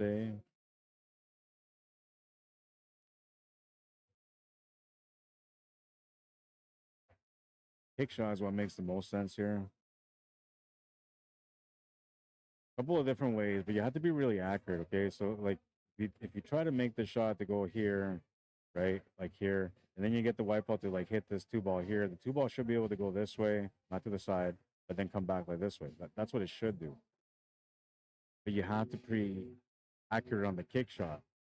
Now, the option I think he's probably looking at, I'm thinking he's probably looking at something like trying to go, like, up here and maybe here, and then from there come back like this way or something like that. I think that's what he's going to try to do.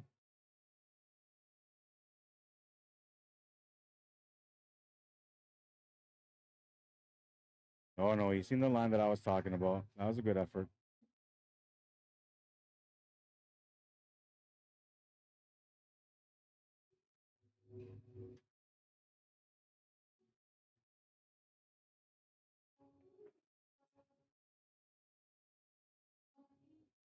Oh, a good attempt, but he's going to leave a bit of the ball here for Mike. I think he can clip the edge. I don't know if it's enough for him to be able to make it. And I don't know if he wants to try to make it if he can. I'm assuming he can maybe like hit the edge of this ball, try to get the cue ball off the cushion, and maybe try to wedge it in between that 5 and 7. Like that would be a really nice shot, but I'm not sure if he can do it. Something similar to that safety that he played earlier on the 7-ball, that same kind of style, something like that. Like a little punch draw, gentle punch draw.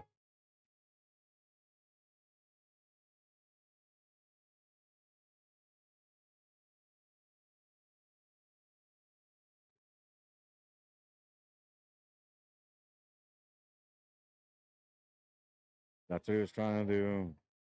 It's going to work good anyway because he was trying to make sure that at the very least he got the 2-ball out of the way, forcing him into a weird shot. And he's done pretty good here.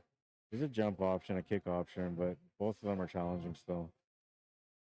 Looks to me like you can't see anything on this 2-ball, so he's going to have to try to make an attempt to hit it.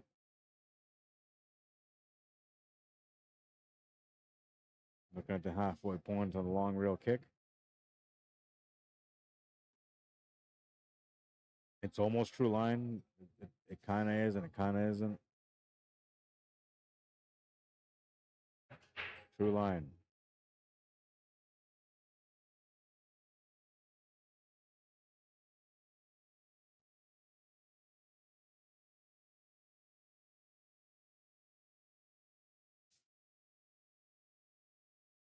Oh, just missed a hit.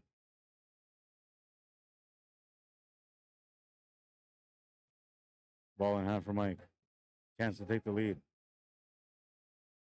Looking at that 2-9 combo though. Got love in his eyes right now.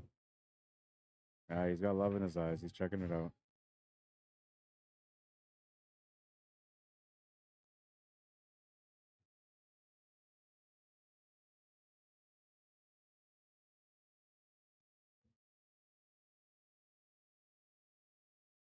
The draw for this raffle is going to be right after this match is done. So if you guys want to get in on that, let me know now. You got to message me. You got to send me e-transfer, cslmanitoba@gmail.com. If you're here in Manitoba or Winnipeg, $25 for the Gordo black custom jump cue and $20. Nice shot, Mike. $20 for the Mezq EC9B playing cue. $20 for that one, okay? All the money raised for this goes to the Never Alone Cancer Foundation. $25 a ticket for this one, the Gordo jump cue. It's a custom cue. Made a dozen of these. All of them look different and unique. And you can never get one of these again. Priceless. $25 each ticket. If you want to get in, you got to let me know now, though, man. Like now, because that draw is going to happen as soon as this match is over. It's a race to 9, so we're like only maybe a third of the way in, sort of. You probably have about another 45 minutes before the draw is on, maybe an hour at the most. You still have time to get in, though, if you want to get in. And you never know. Usually the person that buys the last ticket is the one that usually wins the prize most of the time. So you could be that person, and you could be that winner. Let me know if you want to get a ticket.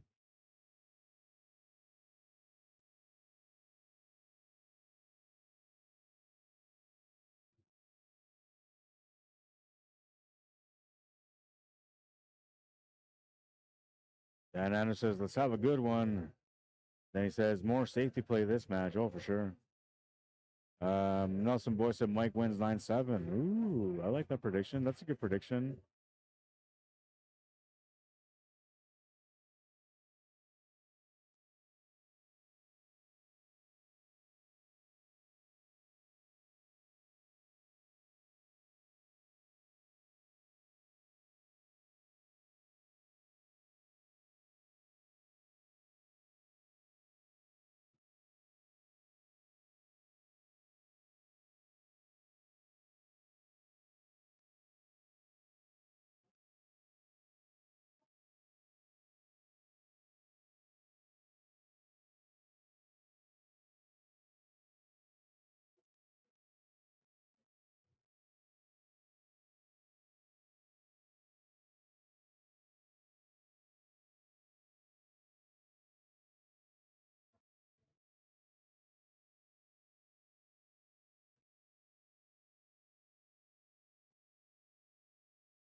They're not reading the speed properly, and I think that's interesting because they've been playing on the stable, both of them, so they should have that speed properly.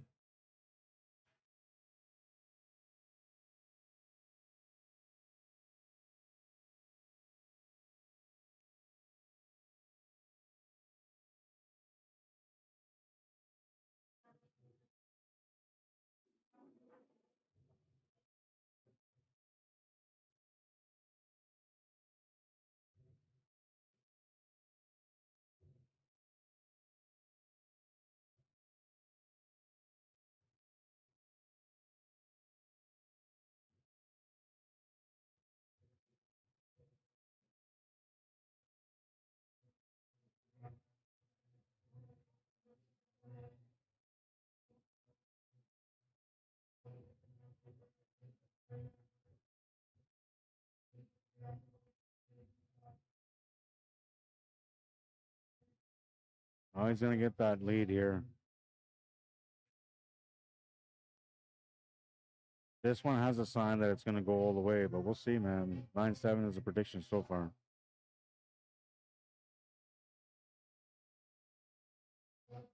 Let's see how the people think. What is your guess? Who do you think is going to win? Rubs Gutierrez. Okay.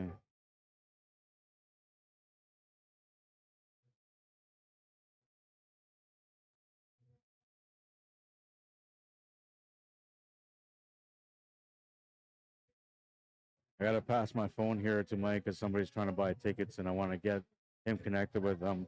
Give me a second.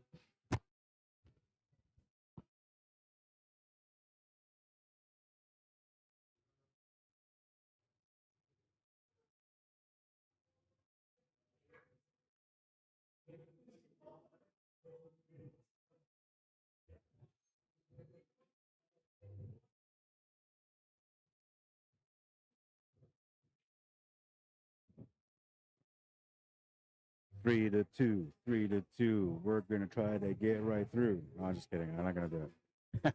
The reason I started kind of rapping is because this guy here, the DJ guy, he's just bouncing out, man. I wish I could show you guys. This guy don't need nobody to dance with, man. He's got his music and his soul. That's all he needs, man. Good for you, bro. That's how I am when I'm driving around too, man. I play some Stevie Ray Vaughan and You're My Sweet Little Thing, you know. I keep it going. Have a soul out time. That's what it's all about, man. Living the life, right? Rack number 6. Here we go. Mike Delgado to break. 27 minutes into that championship match. Gonna make a ball. Gonna have a weird one ball here. He has a shot though, so we'll see. I gotta get something to drink here. I'll be right back.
4-2 for Mike Delgado.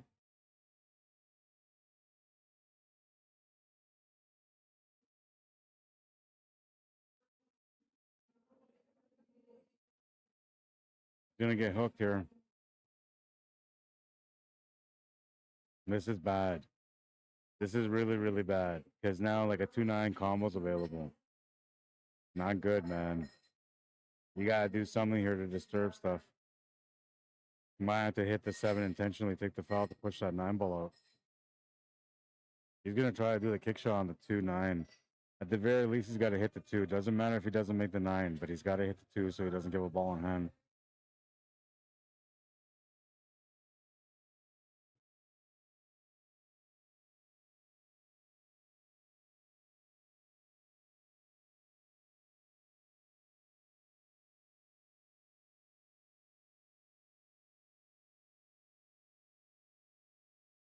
Well, he got the good hit, and look at that double kiss to kind of sort of pull off a bit of a safety.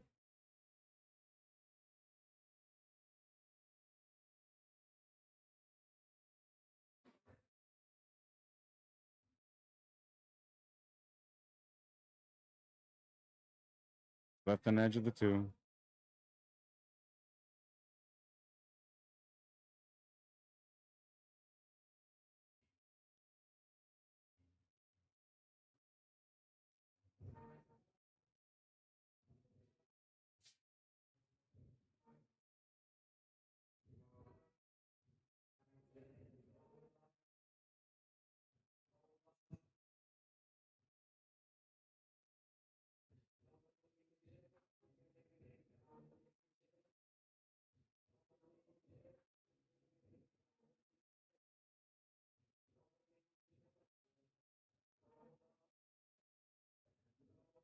I think he's just called a two ball, but it's nine ball. You don't have to call anything here.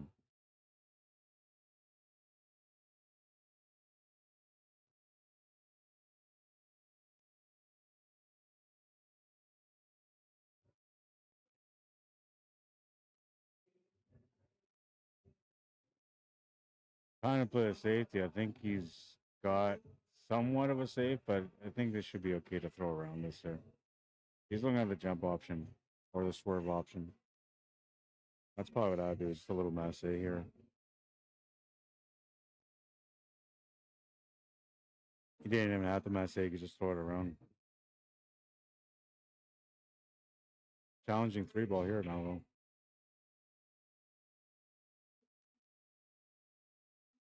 Maybe he plays safer.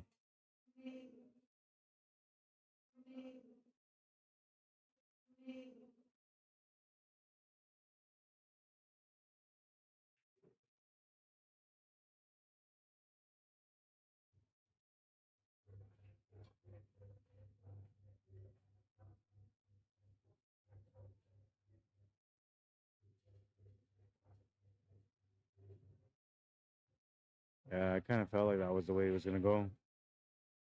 Just made sense because like to get back down table was gonna be really hard to make the shot, get down table, control the angle for the next shot. It was just best not to gamble into that.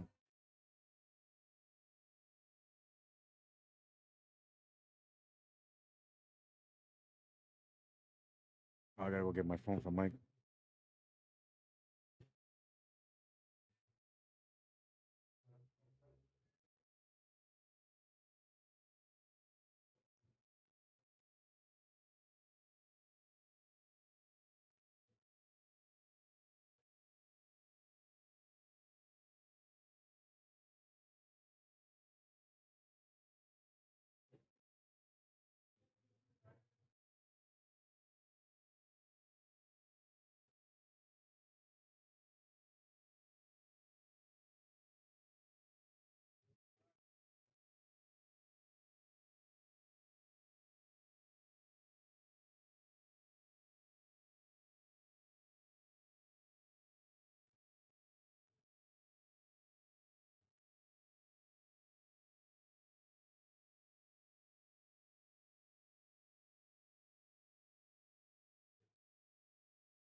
And so he's gonna try to play the 3 foul here.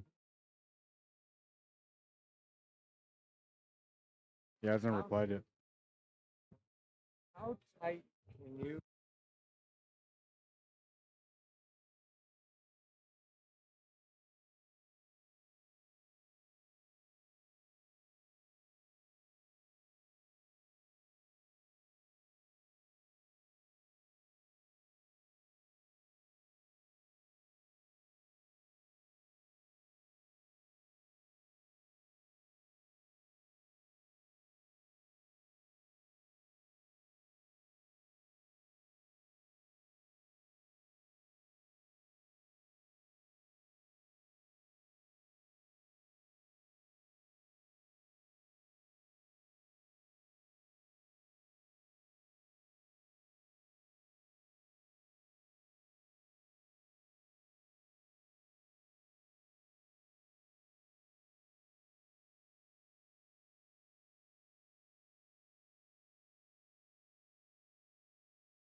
I think this is still the same rack, so it's still 4-2.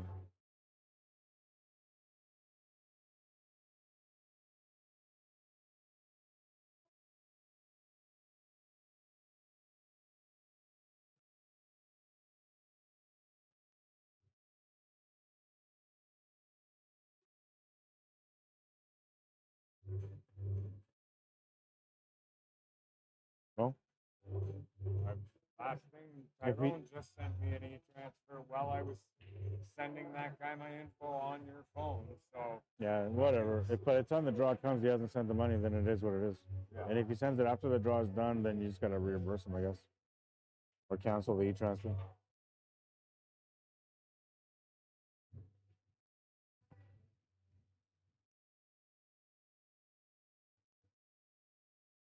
It's gonna be interesting here to see if he can get the 8-ball shape or the 7-ball shape. I think he's gonna have to get above it, unless he can swing the cue ball off the rail and back. Try to get below it. I never thought he had a chance below it. I thought he had a chance above it though. He's pointing at the top. He's tapping at the top, so maybe that was the intention, to get above.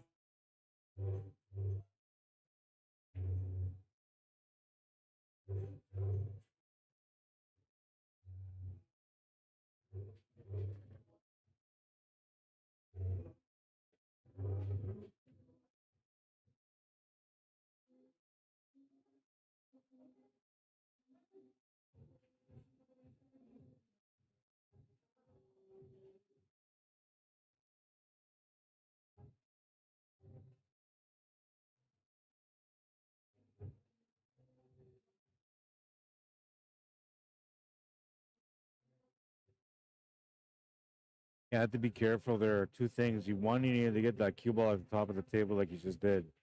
Two, you wanted to make sure that he put that 7-ball in a way where there was no combo available on the 9. And he did a good job at both.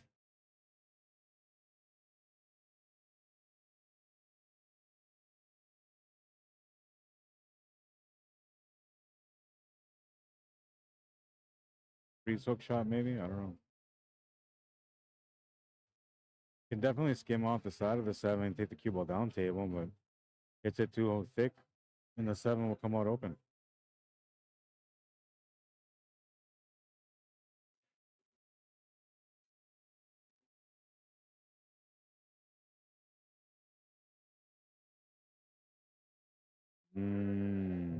Chance here for Mike. Got a 2-game lead, can make it a 3 now. A 3-game lead just by making the 7, the 8, and the 9.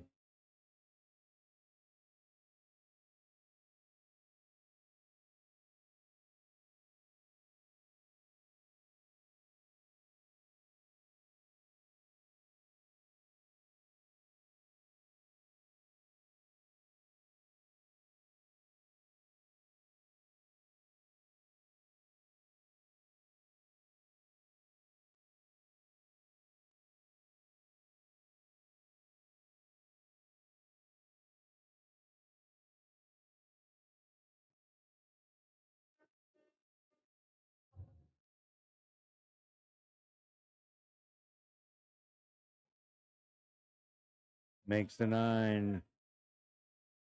He's got a 3-game lead now. Race to 9, though. Still needs 4 more to win, and Larry Hunter looking for 7.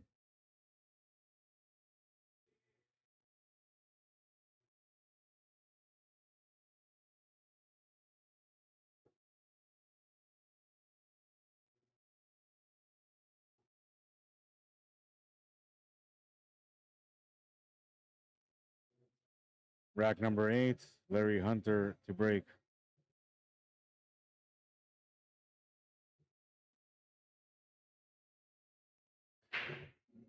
Good contact, but he's going to lose the cue ball. Ball in hand for Mike. It's 9 ball, so it's anywhere, any direction. 3 balls down, so he's got the 1, the 2 right next to it. From there, he's got to go to the 4, the 5. The 5 is sitting by the pocket, so that's okay. 6 is near a pocket also. 7 is a little bit of a problem, sort of, but it's more of a positional problem than anything else.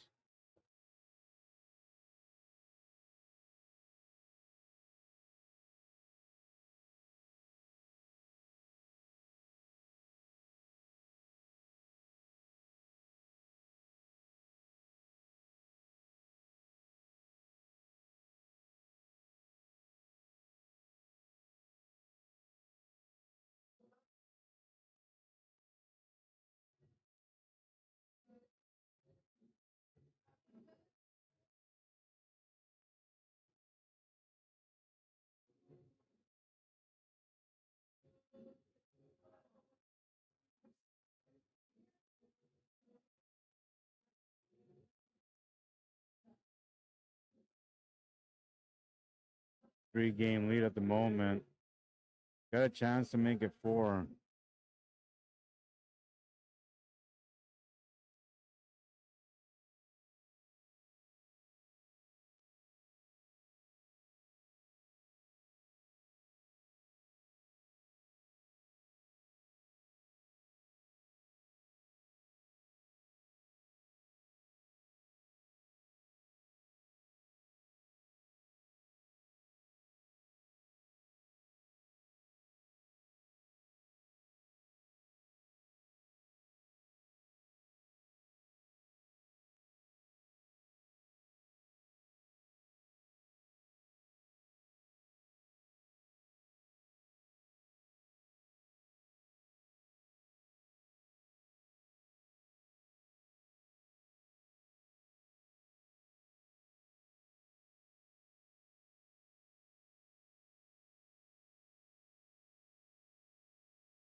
He's made a couple of shots like this so far, and he makes another good one there.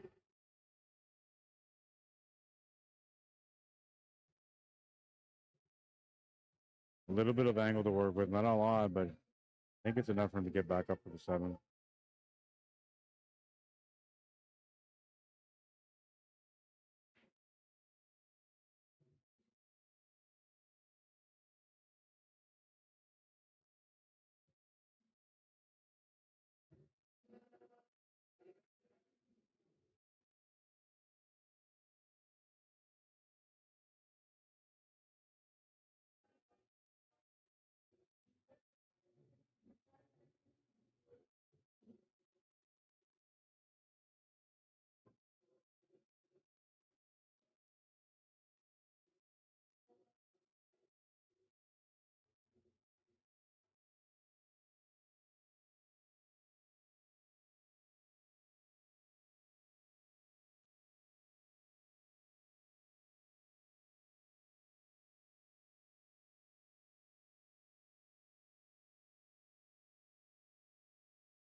Sorry, I'm just dealing with things here.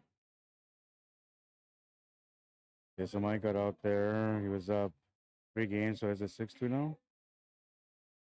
Sorry, I'm dealing with this e-transfer for the queues. Give me a second.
Okay, so it's 6-2. Yeah, I think I.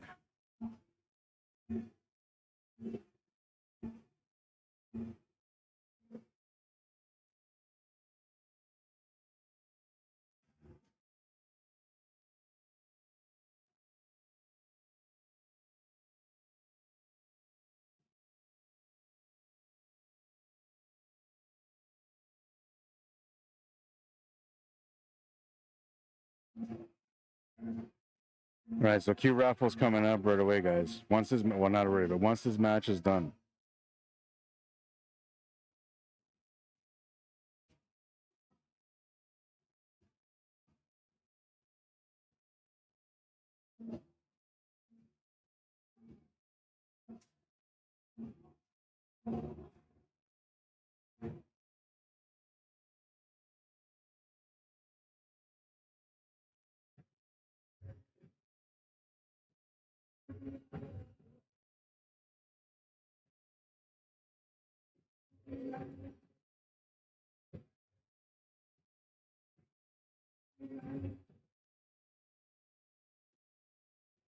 Not bad. He's going to be able to hit this ball, and I think he can actually hit the edge of it. At least it always looks like it on this camera, on this angle. I don't think he's going to want to hit the edge of it anyway. He's going to want to go off top rail.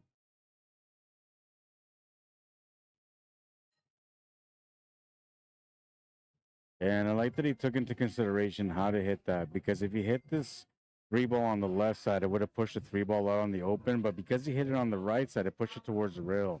Now that forced a situation for Mike that, like, he can't just go up and make the 3-ball now. I think that's pretty cool. The fact that he was able to read that. Well, not so much read it, but think about it and realize that.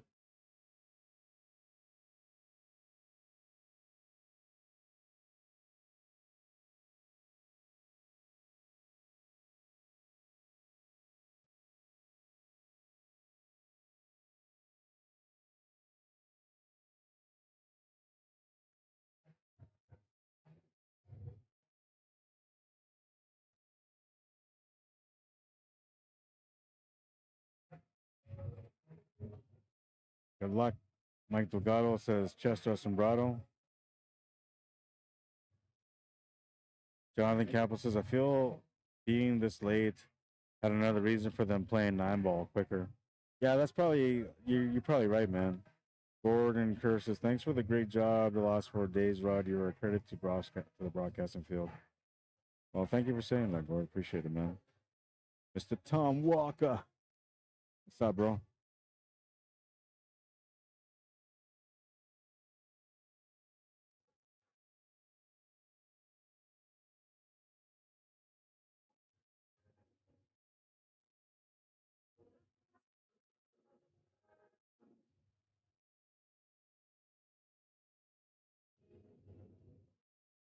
Oh, it's 6-3. Sorry. I had it at 6-2, but I'm looking at the coins at the table and I see it. I didn't realize that you guys were using coins. I thought they were using like a phone for keep it track. But yeah, it's 6-3 right now.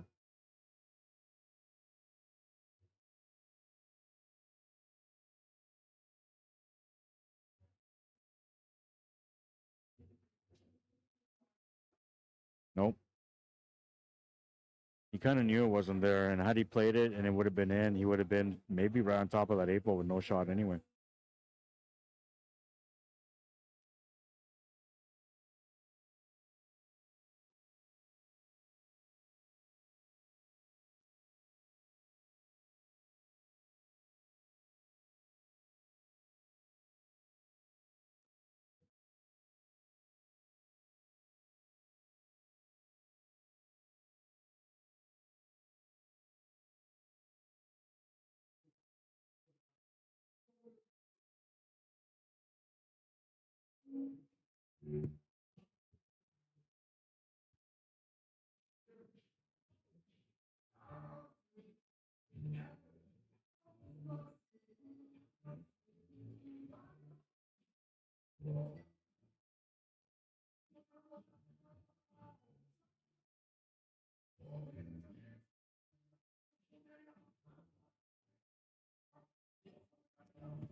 Nice shot, Larry.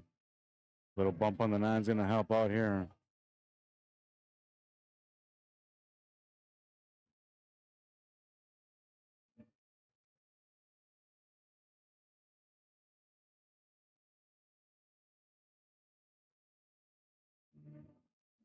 Six to the 4, and we're out the door. No, I can't do it. This guy's doing like Jamaican music now. I don't got it, man. Can't do no Jamaica man.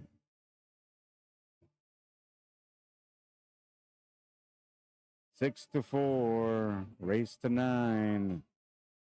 Larry Hunter trying to keep this match close. Down by 2 right now. Mike Delgado trying to close out. If he can win this game here, he's going to put his opponent on last call. Speaking of last call, if you want a raffle ticket for either the Mez EC9B playing queue or the Gordo Black custom jump queue, you got like almost no time to get in. $25 for the Gordo Black.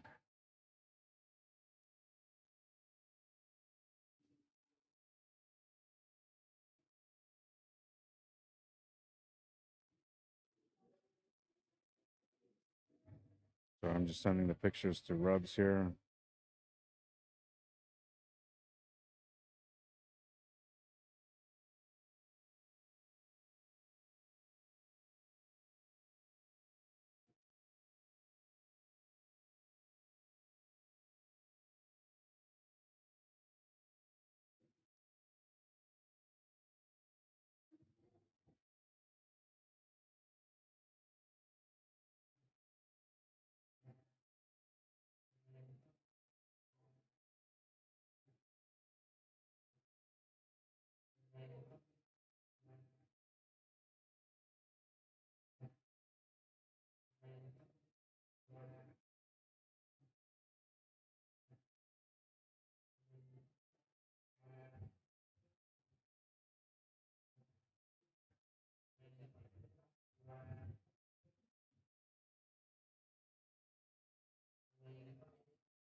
All right, so that's been dealt with. Where are we at here on this matchup? WGB. The lights out? Is that what he said? Kind of don't like my computer the way it acts up all the time. The lights out for Larry. 5-3. It's 6-3. No way, man. Don't ever count Larry out. I'll tell you that right now. It might always look like there's no chance for him to get back into a match, but this guy always finds a way back into a match. Suerte, says Chester. Fuck. Who got lucky? Mike or Larry? By the way, thanks for the likes, guys. I appreciate it. On YouTube, you guys only give me 4 likes. I mean, if you don't like the coverage, it's okay. I get it. And I kind of been all over the place, so I don't, I understand. But support a man, bro.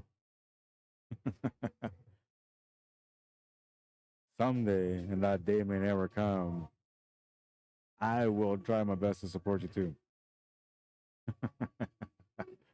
That was a lie from The Godfather. I didn't mean it that way. I don't know if you guys ever watched The Godfather, but that's the way he would like work his deals out.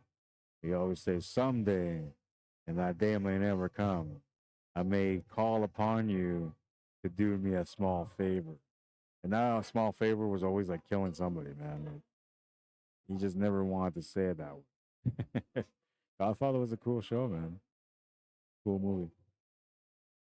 They should remake that though, make it something better. Because it's pretty old, man. That was who's it? I can't remember his name now. Oh, Can't remember. I gotta look it up.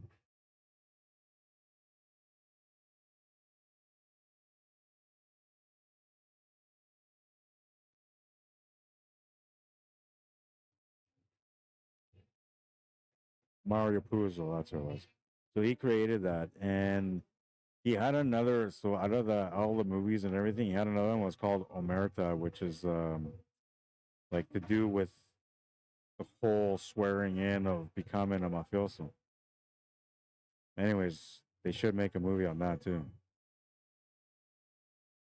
Oh, I needed a little bit of luck to get around the 7 ball there. He runs into the 7.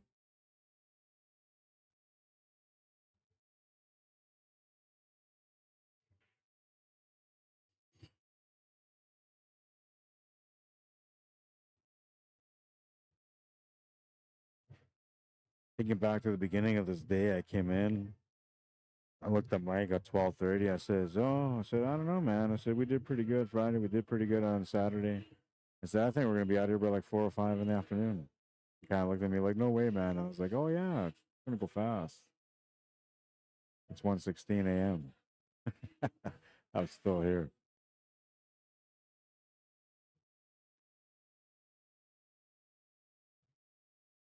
And then 4 in the morning. Man, that's what it was. Yeah, man. Good kick. Really nice kick. A little bit of luck here on the lead. Yeah, that's going to work out.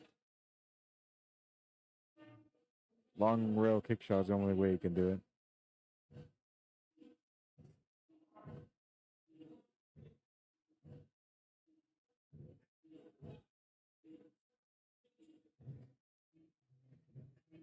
He's going to try side cushion and back.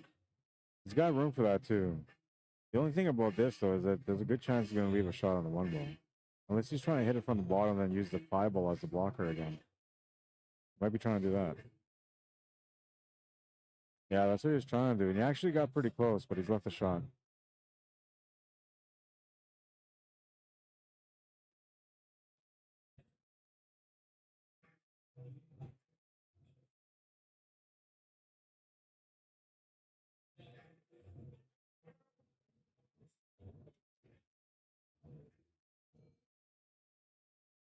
Swinging back, swinging back.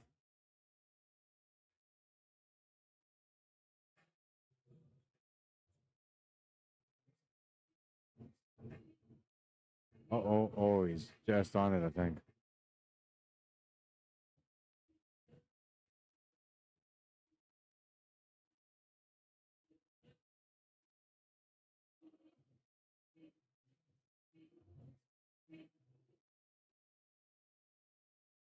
Careful with that 7. You don't want to move things too much here.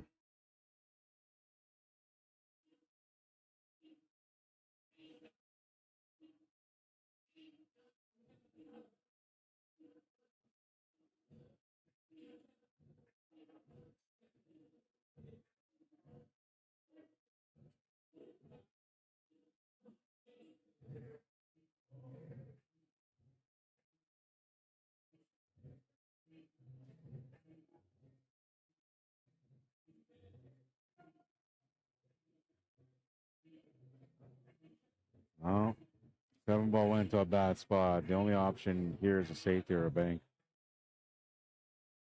Catch shot could also be an option, but it's really, really tough. I mean, extremely, extremely tough.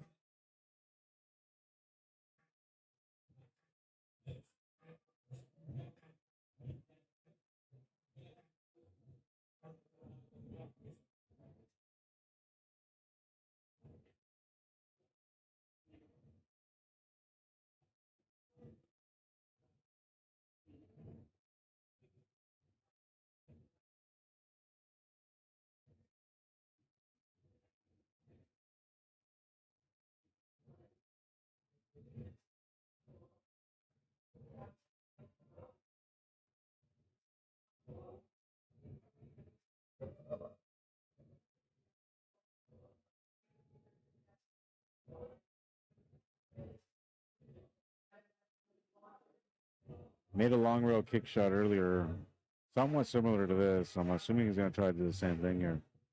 And the 8 ball's not in the way, I don't think, for him to be able to make it. I don't know. Maybe it is. I don't think it is. So. All right, so let's figure this out. Big shot.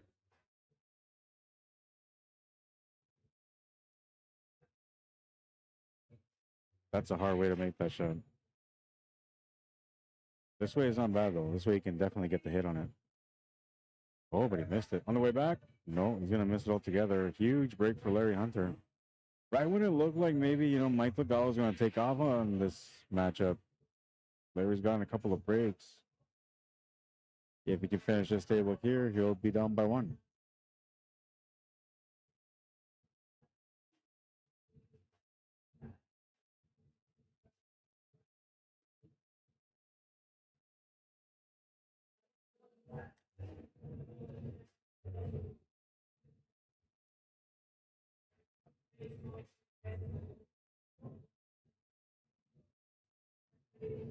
Not sure what the thought process was there to be able to get onto that 8-ball, but he's stuck here with a combo. Not necessarily all in, but this is an important shot. Making it makes it a 1-game difference. If not, he might be down 7-4. Tough spot to be in at that point. Needs some luck here on the leave.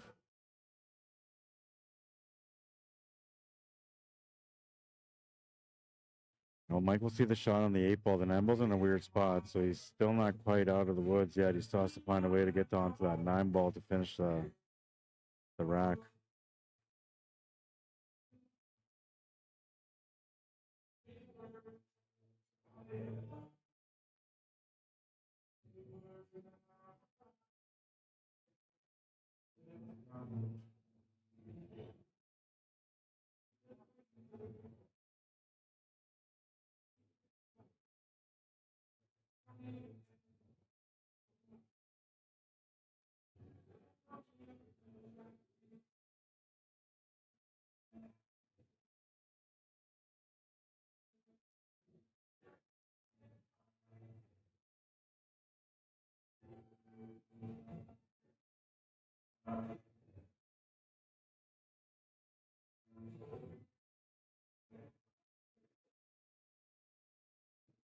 I'm not sure. Like, he's just not getting that stroke behind the shot like he normally does.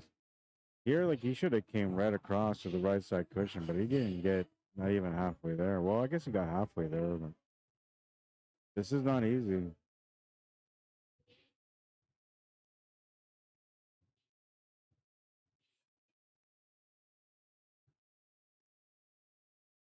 Looking for the perfect bounce off the horn.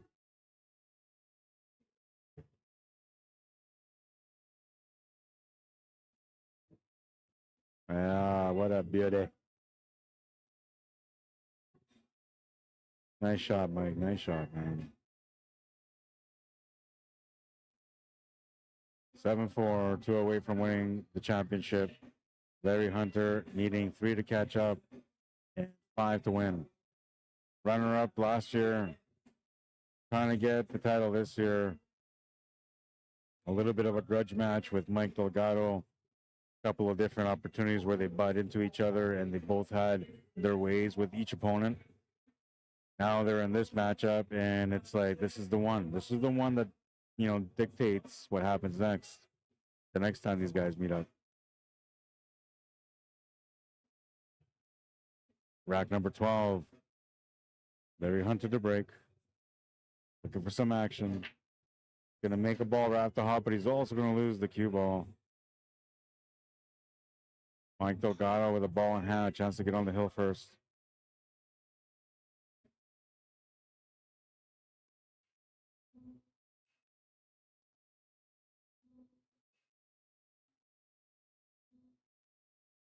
What a shot, says Bougie. Which one, the 9-ball? This one right here? Yeah, this was a nice shot, man. Perfection.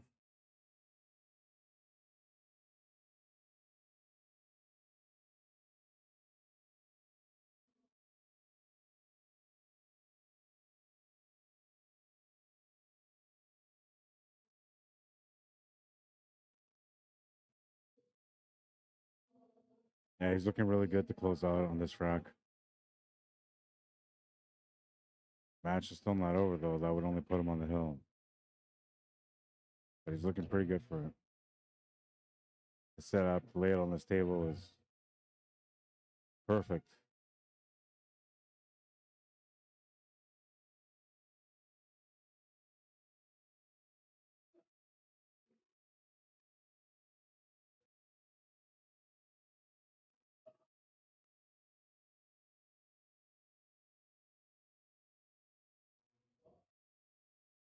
Six ball should go in the same pocket here. Stun angle to get the cue ball into the side cushion near the side pocket to line him up perfectly for the 7 ball.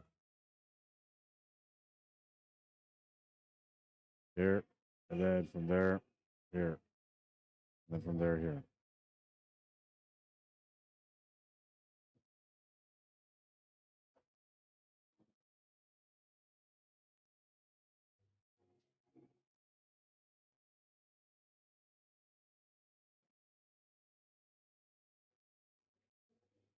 I like that he followed through on there because I probably would have just popped it back and just settled for a different shot.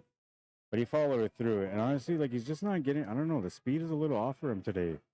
He's doing good on the cuts and all that though, so he's making up for it.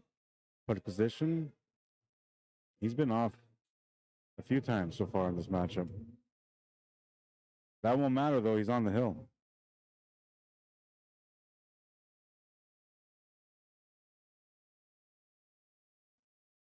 Breaking for the match.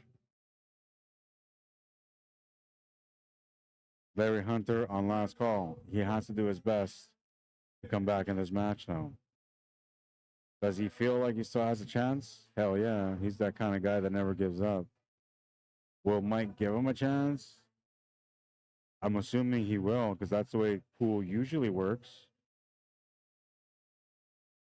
4-game difference between these guys though, so he's got a little bit of comfort. That means that he can technically go for a couple of big shots if he has to in this rack to win. That gives him a little bit of an advantage. Mike's not the kind of guy that will play a big shot though. Like, I mean, he will if he has to, and he's really good at making them too, but he's disciplined. So when he gets into situations where he feels like the safety is the best option, he's going to play that safety like 9 times out of 10. It's that kind of balance that makes a player a champion, right? To be able to understand the concept between safety and being more aggressive. Some people are just way too aggressive, and they do win pretty. Don't get me wrong; it looks really nice when they win, but when they lose, everybody knows it because it's just too crazy, man. You got no self-control. You're an animal, man.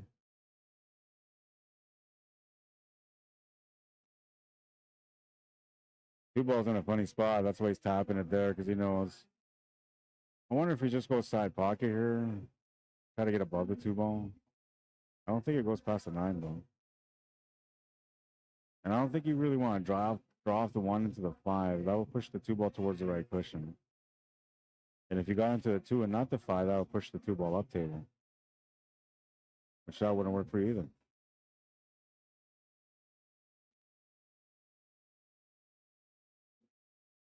Yeah, I like this. This is better. Good choice, man. Simple shot, really, but not making the choice on that shot there would create a little bit of a scenario where maybe he can run into some trouble. Making the choice that he made there to go up and come back down, that set him up for the 2 ball. And he's on, oh yeah, but he's got a good chance.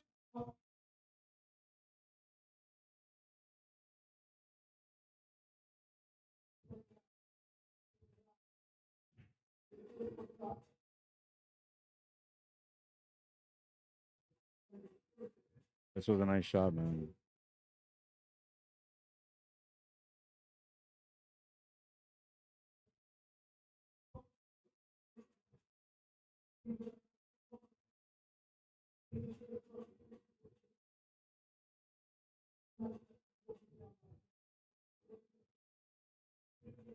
Biggest thing you're looking for most of the times when you're on the table is to not change the table too much unless you have to. He's going to change the table a little bit here.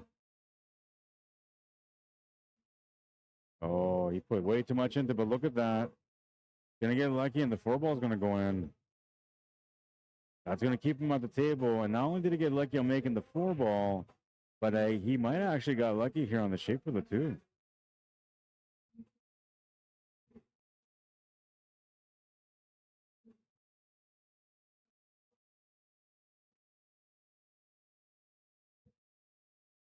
I can't believe I thought this tournament was gonna be over by 5 in the afternoon, man. Next time I say something stupid like that, I'm just gonna slap myself. Like I know better. I should know better. It's been 8 months since I've been back in the scene though, man. So I don't remember these long ass nights, man. I don't know. I'm throwing in the towel. Like quit, boss. I'm done, man.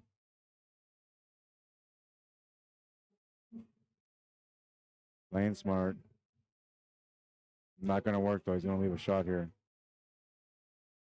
Good try, man. Really good try.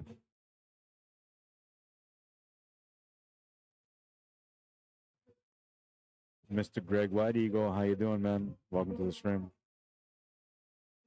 Junior, what's up, man? Welcome to the stream.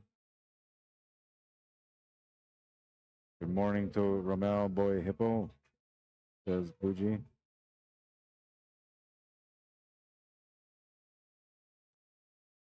Oh, no. Oh, and double oh, no. He left the shot on the 2-ball, too. This should be the match. This should be the championship match right now. Like, he's got that little bit of work there with the 5-ball, but it's like the 2-ball's right there, so.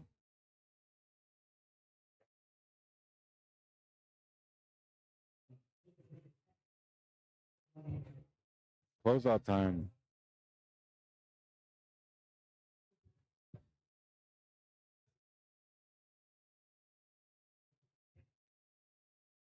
Good shot.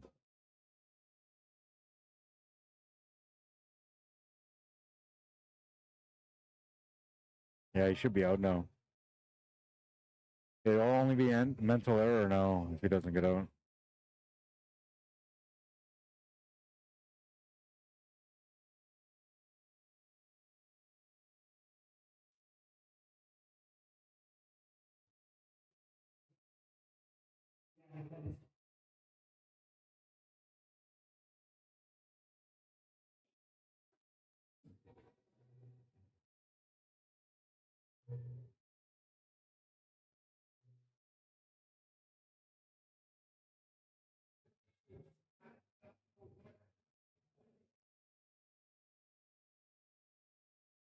Four stroke a little bit here.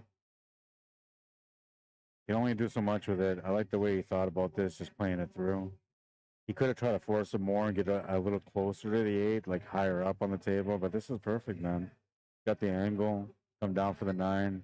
It should be game over here.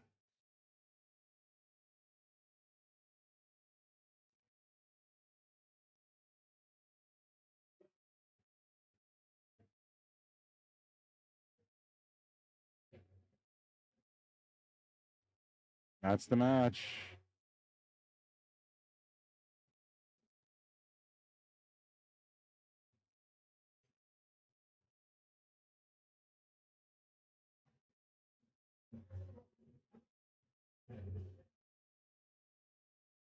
And update the match here.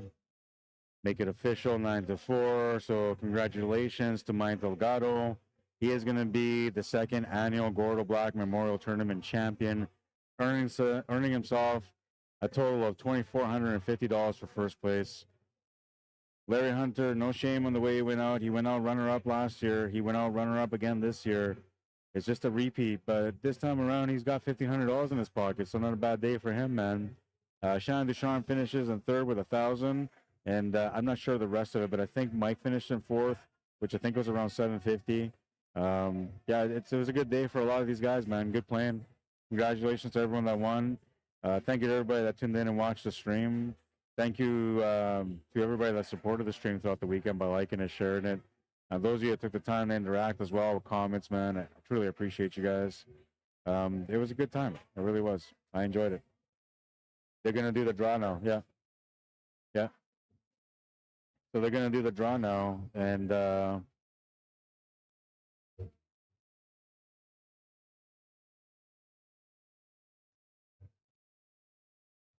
each finalist is going to pick out a number here. The first one is for the Mez Q, I believe.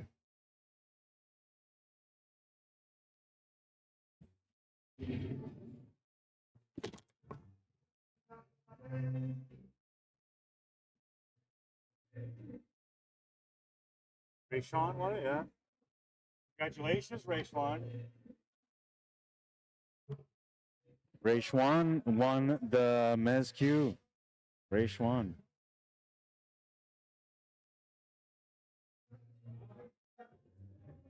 She bought like a bunch of tickets, man, like $500 worth of tickets or something like that, because she just wanted to support the Never Alone Cancer Foundation.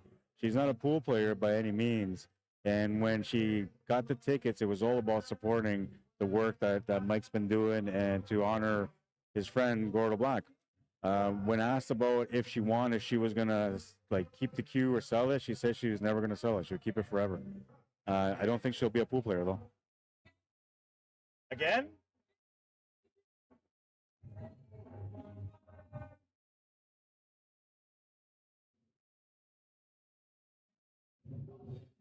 She won both?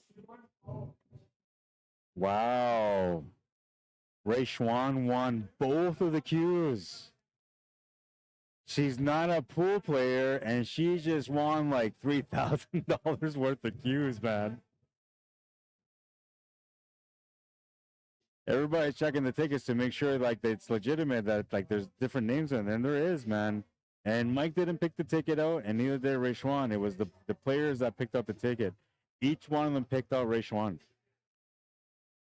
That's absolutely nuts. I've never seen anything like that happen before, where somebody wins 2 cues on the 2 raffles in the event. That's crazy. And to not be a pool player, that's incredible.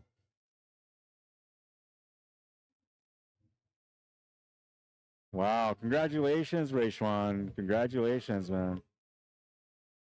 She deserved it, though. So I jokingly said, well, you know, maybe she'll win both of the cues. Commentator's curse. It ain't real, I told you. I told you it ain't real, man. Terrence also says, congrats, guys. Justin Green, what's up, bro? We're done. Mike Delgado won, man. He's a champion. You are the champion, my friend. You kept on fighting till the end. All right. Congratulations to Mike Delgado for winning the event. Congratulations to Larry Hunter for finishing in runner-up. Congratulations to Shannon DUCHARME for finishing in 3rd. Mike Valtura finishing in 4th. I had no idea where the rest of the people were, where they ended. I have no idea right now. But all that stuff will be posted. All the pictures will be posted through Mike or Rayshwan. And congratulations to Rayshwan for winning the 2 Qs. Incredible, man. I've never seen it before. A non-pool player to sit there and invest money for a good cause and then end up winning something that she wasn't even trying to win. That's incredible, man. Absolutely incredible. And I'm assuming she's probably going to end up giving that jump cue to Mike, because Mike really wanted the jump cue. And he was willing to buy the jump cue off whoever wanted. So there's a good chance that she's going to sell him that jump cue. So cool. Like, she doesn't know what to do. She can't believe she won, man. I can't believe she won either. So crazy. So crazy. Well, you know, I hope you were happy with this one, Gordo. I did my best to represent you. Mike, you did an amazing job organizing this event, getting all the sponsors, getting all the money in for all the Q raffles, which, by the way, it was around like $2,900 or something like that raised. It was right around 29. I think he was at 27, almost 2,800 yesterday for raising through the Q raffle. Last year, he had 2,500. No, I can't, but I will. Yeah, I told everybody that they were looking through all the names and everything. It's legit. So, like, I mean, they picked out the names, so it's 100% legit. It, like, if you or her picked out the names, that's a different story, but it was somebody else. So, like, it's legit. I'm like dumbfounded. It's just the creator doing good things for people that do good things. That's all. That's what it is, man. Power of love. Anyways, so yeah. Congratulations, Mike. Solid job this year, man. Good job, bro. I know that last year was stressful and we had a lot of hard times. Oh, thanks you, man. Appreciate it. Appreciate it. A little tip from Mike. Appreciate it, man. I'm trying to just set up this camera, set it back a little bit as we close out, because, you know, I'm all about setting the mood, baby. Bring it back, Jack. Bring it back, Jack. Bring it back, Jack. All right, so this is it, man. S'acabó. The fun is over, baby. I hope you enjoyed it. I know I did. Take this stuff off. I don't care about the copyrights no more. We're done. It is over. All right, guys. Thanks for tuning in. Thank you for liking and watching the stream. You guys were amazing. Everybody that supported the event, thank you. Whether you played, whether you sponsored, whether you just came out to watch, or if you tuned in to watch on the stream, man, however you supported, thank you so much. We truly appreciate it. Gordo Black, we love you, man. We miss you every day. You're an amazing person. You're an inspiration to so many of us in the community. We appreciate everything you did for us. I hope you were able to see this and you enjoyed the way we honored you, man. Much love, bro. That's going to be it for tonight. Last highlight. Once again, the beautiful shot from Mike, man. That's a difference maker right there. He doesn't make that shot. It's a different match. That's the shot of the day. The more you sweat in practice, the less you'll bleed in battle. Oh, wait, I got to go back. I forgot, man. I gotta do a shout out here. Ellison Duque Jr., Birchwood Honda West. Check him out. 3965 Portage Avenue, unit number 75. One of the best guys you can deal with. Whatever it is you're looking for, however it is you think that you need somebody to help you in a situation when buying a new vehicle or a used one, give Ellison Duque a chance. I promise you, you won't regret it. Let him know that I sent you that way, and even though you don't say it, he's still going to take care of you, I promise. Anyways, that's it for now. November 14th weekend, we have the $5,000 added Wally McLean Memorial. That's happening for sure. The poster is up. I didn't get the poster yet. I will post it. So I'm going to stream something this week. Maybe I'll stream on Thursday. I might stream on Thursday. I might come out here and stream on Thursday for you guys. And then I'll bring up that poster. I'm also going to try to have the Gordo Black figured out by Thursday. So I'll make a soft announcement on Thursday. If not, it'll be by Friday. Be on the lookout for both posters. Support both events. You guys know, man, the Wally McLean Memorial has been an incredible event every single year. And there's no need for me to say anything about the Andrew Black Memorial because you guys have been here and you already know what to expect. Always a fun time, always honoring our friends and loved ones the best way we can throughout our matches, throughout our tournaments, and throughout the work that we do behind the scenes. We love you guys, we miss you guys, and we'll see you guys when the time comes. And we'll see you guys, the pool players, at the next tournament, whenever that may be. Thank you for tuning in. Thank you for liking and watching the stream. Have a good night, everyone. It was really good, man. I enjoyed it. Where's my guy? Where's my guy? There he is. He's dancing to the beat in the background from this DJ, man. And like, I'm gonna do the same thing. Yeah. Oh yeah. There I go. Oh baby. Yeah. Spin around. Yeah. Woo. Yeah. Where's my chop? I dropped it. Oh no. I gotta keep dancing. Oh yeah. Anyway, I'm tired, man. Congratulations to Mike DELGADO. He was today's beast. Undefeated monster. Get out of my pool hall. Don't come back, you hear?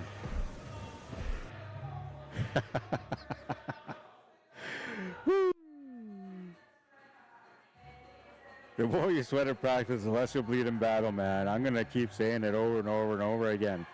Wake up, make an effort, change your life, become the champion within. It's as simple as that, man. Go to the tables, try your best, work your hardest. No matter what the circumstance, never give up. Always look ahead and fight with everything inside you, man, until you win. Get to the tables, become the champion within. Oh, yeah. This guy's, I'm going to go sing with this guy. I'm going to bust a rhyme, man. You guys are going to miss out on that. All right, don't forget to message me if you got an event coming up. You want me to come out and cover your event, cslmanitoba@gmail.com. You have an event that's not related to pool and you want to advertise it, send them away. We got lots of pool players that are in different industries, so there's a good chance that you're going to get a good crowd through this anyway. Even if you're not hiring me, send me the poster, send me the details, the dates, all that kind of stuff. If there's entries, what the entry fees are. If there's a cause, what the cause is. And we're going to get that poster up for you guys, and we're going to advertise it, and hopefully you get a good turnout, man. Even if you don't hire me, I don't care. The only thing I ask for in return is that you support my streams whenever I'm on. You know, give me a like.